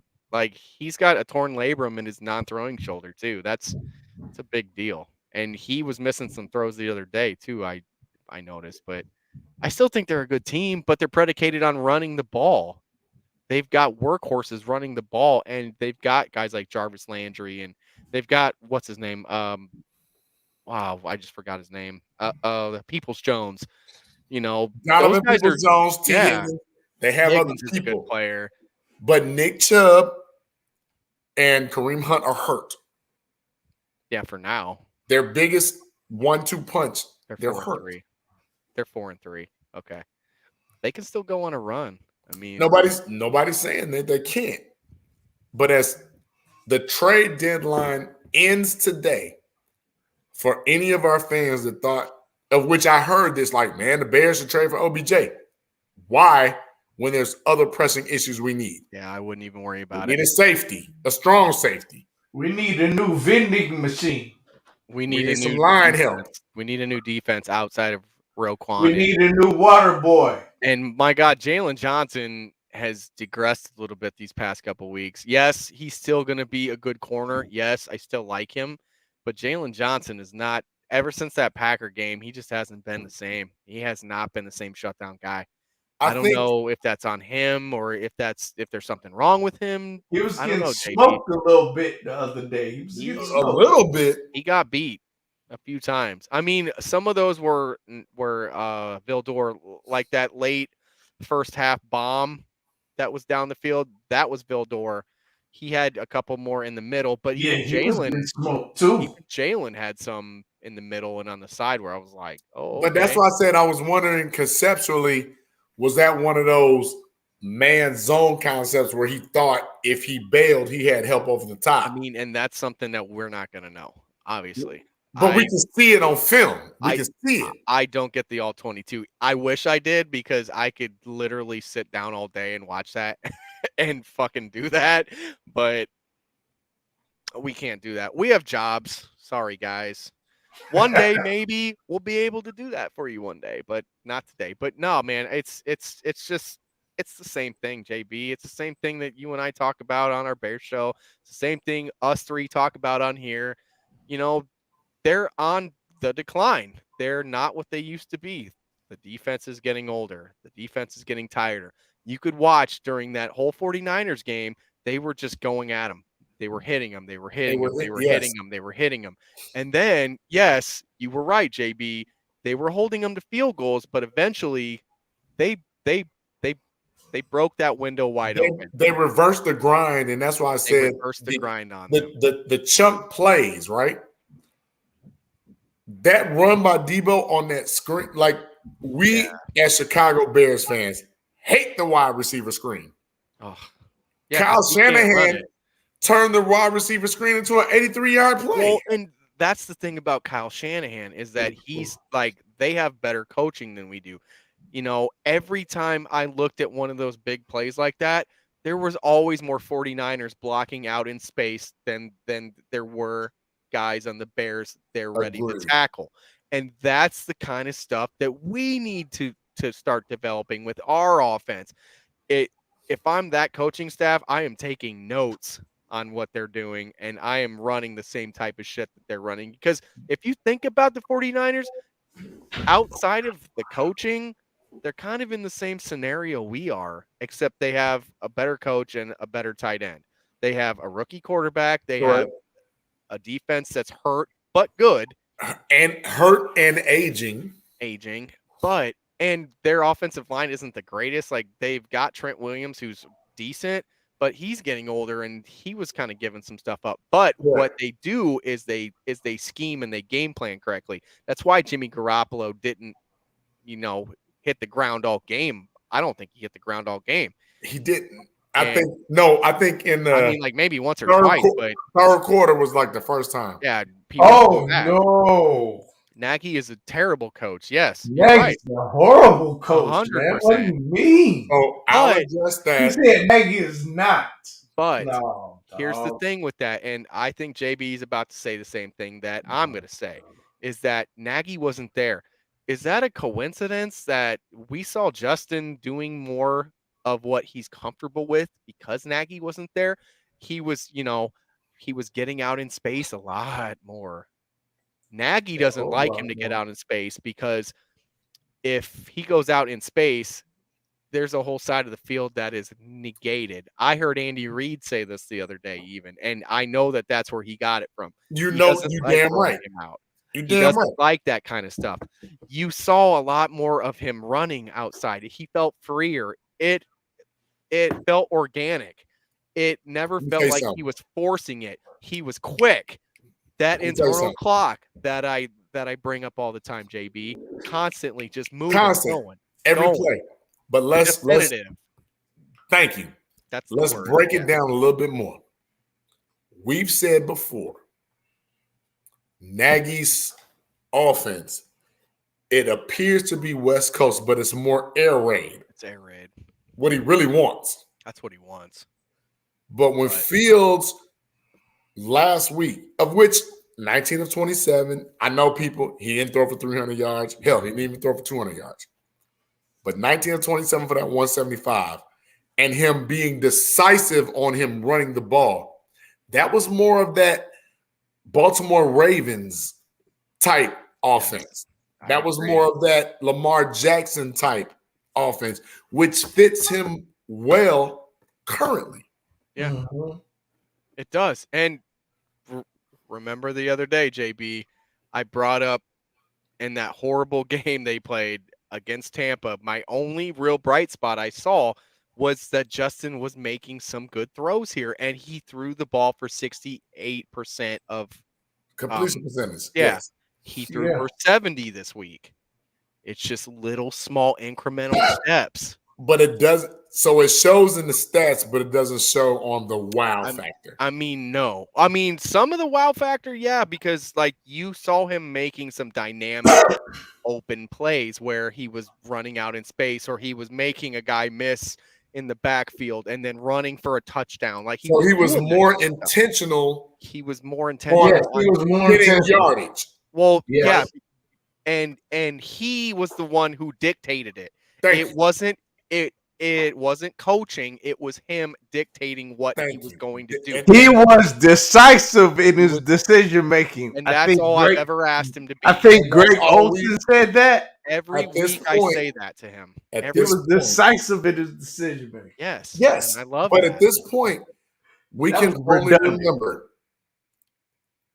Justin Fields is being given basically the keys to a Ferrari that can't start up. Oh, he is the Ferrari. There, I was going to allude to that. Yeah. He's actually the engine that makes that Ferrari go. He is. Which is why it can't start up. Well, but what I saw him, his ability, his fidelity to run the ball. It was like 1,000, 2,000, 3,000. Nobody's open. I'm running. There was a couple times it wasn't even 3, and he was either boom out or boom running. I love that. That's what I ask every week out of him. Just learn from your mistakes, grow, and start getting your internal clock faster. Because if you don't, you're going to get what you've gotten these other weeks where you're sacked 4, 5, 6 times. Which isn't necessarily his fault. Definitely shout out Jason Peters, man. He blew that dude up. He killed the guy. Bears O-line didn't look that bad. I mean, am I tripping? They had a few here and there. There were some sacks late that were kind That's because they're pressing and because but there was also a couple times where Justin made magical moves and got out of trouble and ran. He had about 3 or 4 of those too. So I'm not going to give that offensive line a pass. What I am going to give is Larry Borum at the left tackle position. A very, very, very good job. Well done. I think Bosa had 1 sack on him. The man had 3 practices, and that's all he's had all year. So listen to what you just said. You're going to give said Jason Peters. He had a good play where he almost the pancake. Yeah. And then you said Larry Borum. Larry Borum. Is that coincidence? No. Not at all. Because we have spoke before, we were waiting on Larry Borum to come back. Yeah, and Jason Peters brought it up for a reason because Jason he's excited. Peters was actually training Larry Borum. Yeah, he is. We know this. Yeah, he is. Nagy wants to keep that close to the vest, but the players are letting us know what the real. Thank you. Yeah, letting us know what the real is. Yeah, that's 100. As soon as we heard that press conference about him, about how he specifically talked about Larry Borum. And about how he was coming back, that's when I was like, oh, yeah, he's his boy, which I love because who better to learn from than a Hall of Fame tackle? I mean, absolutely put him in. Yes, please. But, yeah, Larry Borum played great. I'm really tired of seeing the ineligible downfield stuff. Those linemen, those linemen need to know that on an RPO, you're not going past 1 yard. Whitehair and Daniels both did it. And they did, but you're talking about going 1, 2, 3, stop. It's 1 stop. Well, in the NFL, if it's a screen, it's 1, 2, 3, 1, 2 stop. 1, 2 stop. In the NFL, not on screens. Remember, fellas, on screens. 1 yard. But on screens, you have to get to that second level. Yes, but you have to wait for them to get the ball. And the problem with the RPO is that these guys aren't internally thinking, okay, only go up 1 yard. Right. These guys are getting excited because they automatically think that it's a run because we're a running football team now. So go to the second level. So they're going immediately. And in college, you can go 3, I believe. 3. You can go 3. And that's what they're thinking is that, oh, yeah, I can go. They got to remember in the NFL, you can only go 1 yard. Or you've got to, while you're blocking, just kind of peripherally look and see what's going on. And then if you see a guy coming out, then you shove and go. But there's way too many of those calls on this team. Way too many. Okay, Exactly. I'm getting tired. Are you? I'm getting tired, man. I can never get tired talking Bears, but Yeah. So let's get some quick shout outs and get out of here. We're not talking about. I gotta take my injured car home.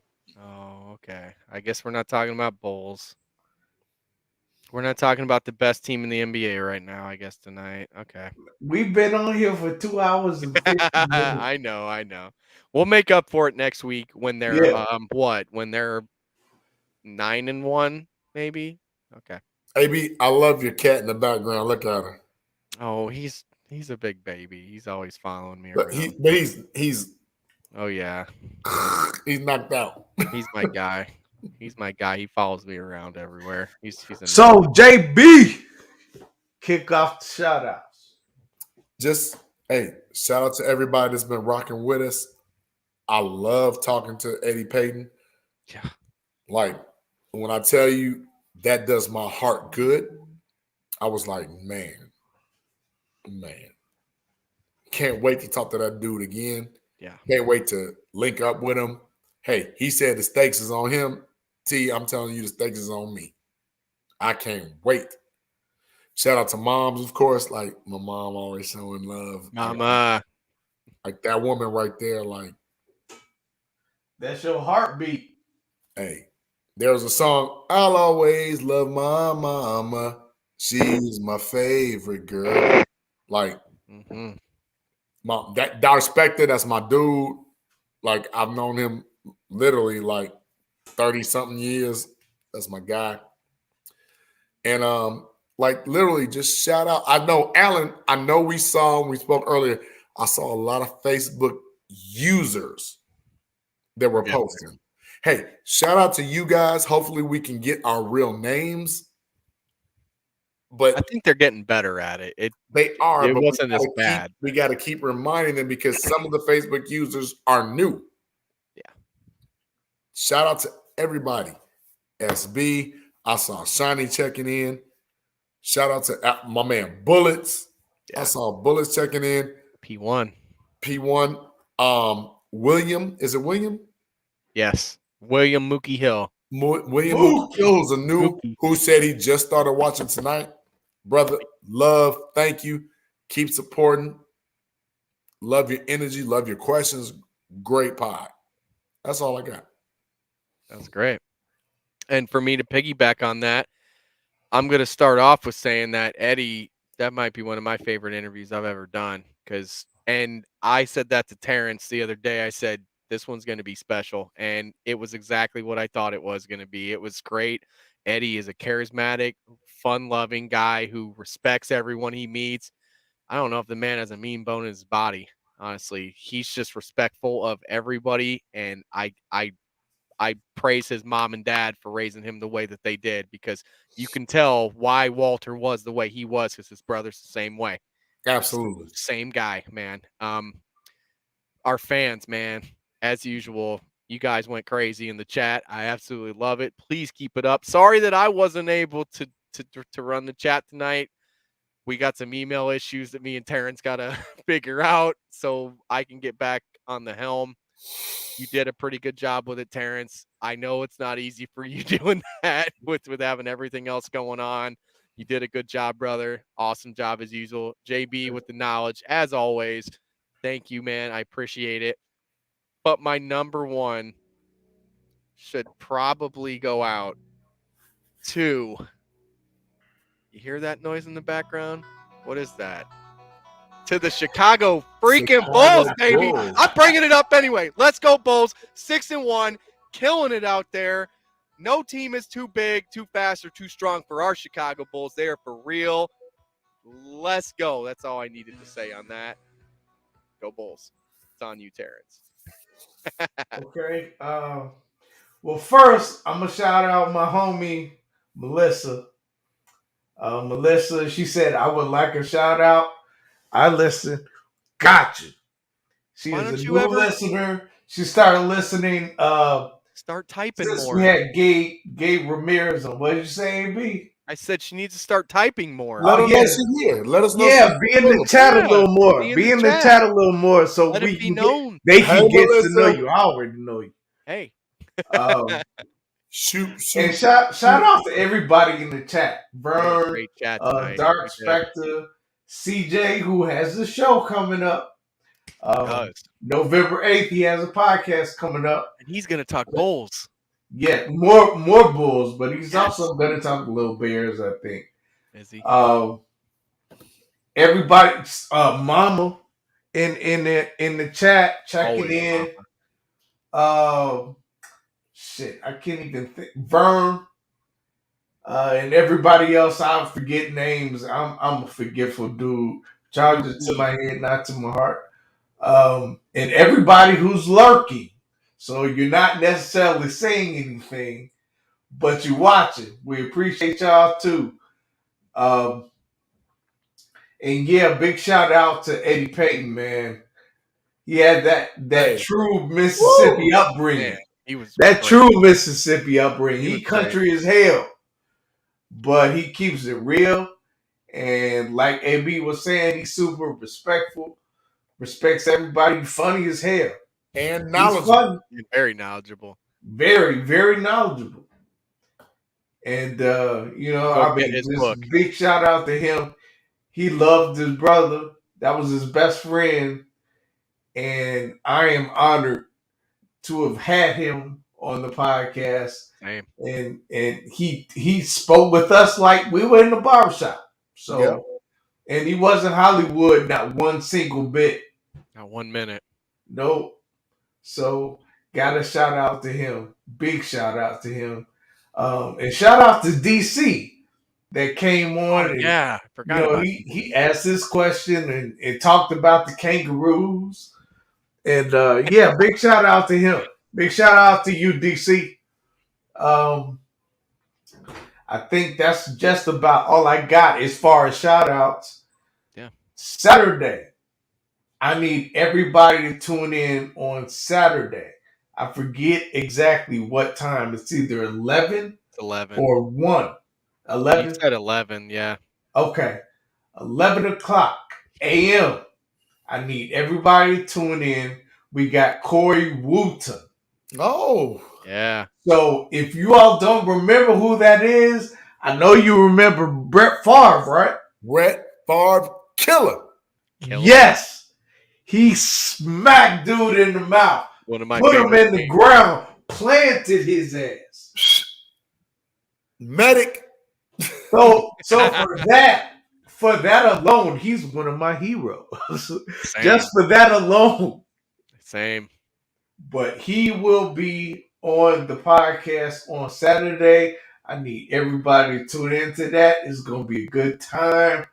And then Tuesday, we turn around with Steve Edwards. Yep. O-line, Big baby. Steve, Former my offensive guy. lineman. My So guy. yeah, we could definitely get a good And conversation. we can chop it up a little dirty, right? A little dirty. Yes. He went to the alumni thing too the other night. Yeah, he I did. told They just Jason had that, about right? And Yeah. shout out to all Yeah, those he was out there guys, Saturday. man. Shout out to all those guys. Bernard hollered at me. Shout out to you, Bernard. Alex. Bernard. Well, Alex didn't holler at me. Me but twice. He was there. Shout out to Alex too. But yeah, man. So tune in Saturday. It's gonna be a lot of fun. And I'm gonna put up the link. I'm gonna put the link for the chat. And maybe someone will have a few questions, or a few people will have a question to ask, and we just gonna have fun. And I think that's about all for me. And it's been 3 hours, and we need to get the hell up out of here. And I need to take my broken car home. My car is so broken, man. So, like, does it run? It runs. I'm gonna have to run his ass home so I can go. I have to get another one. I'm gonna have to get another one tomorrow. Oh man. But thank God I have that little bit of money. Shit. Yeah. But after that, I ain't gonna have shit. Fuck it though. You'll get right back. At least God put me in the position to have it. So That's true. That's always true. yep. So I'll never be in a bad mood about it. Never be sad about it. Take that one, everybody that's watching and listening. Take that one, man.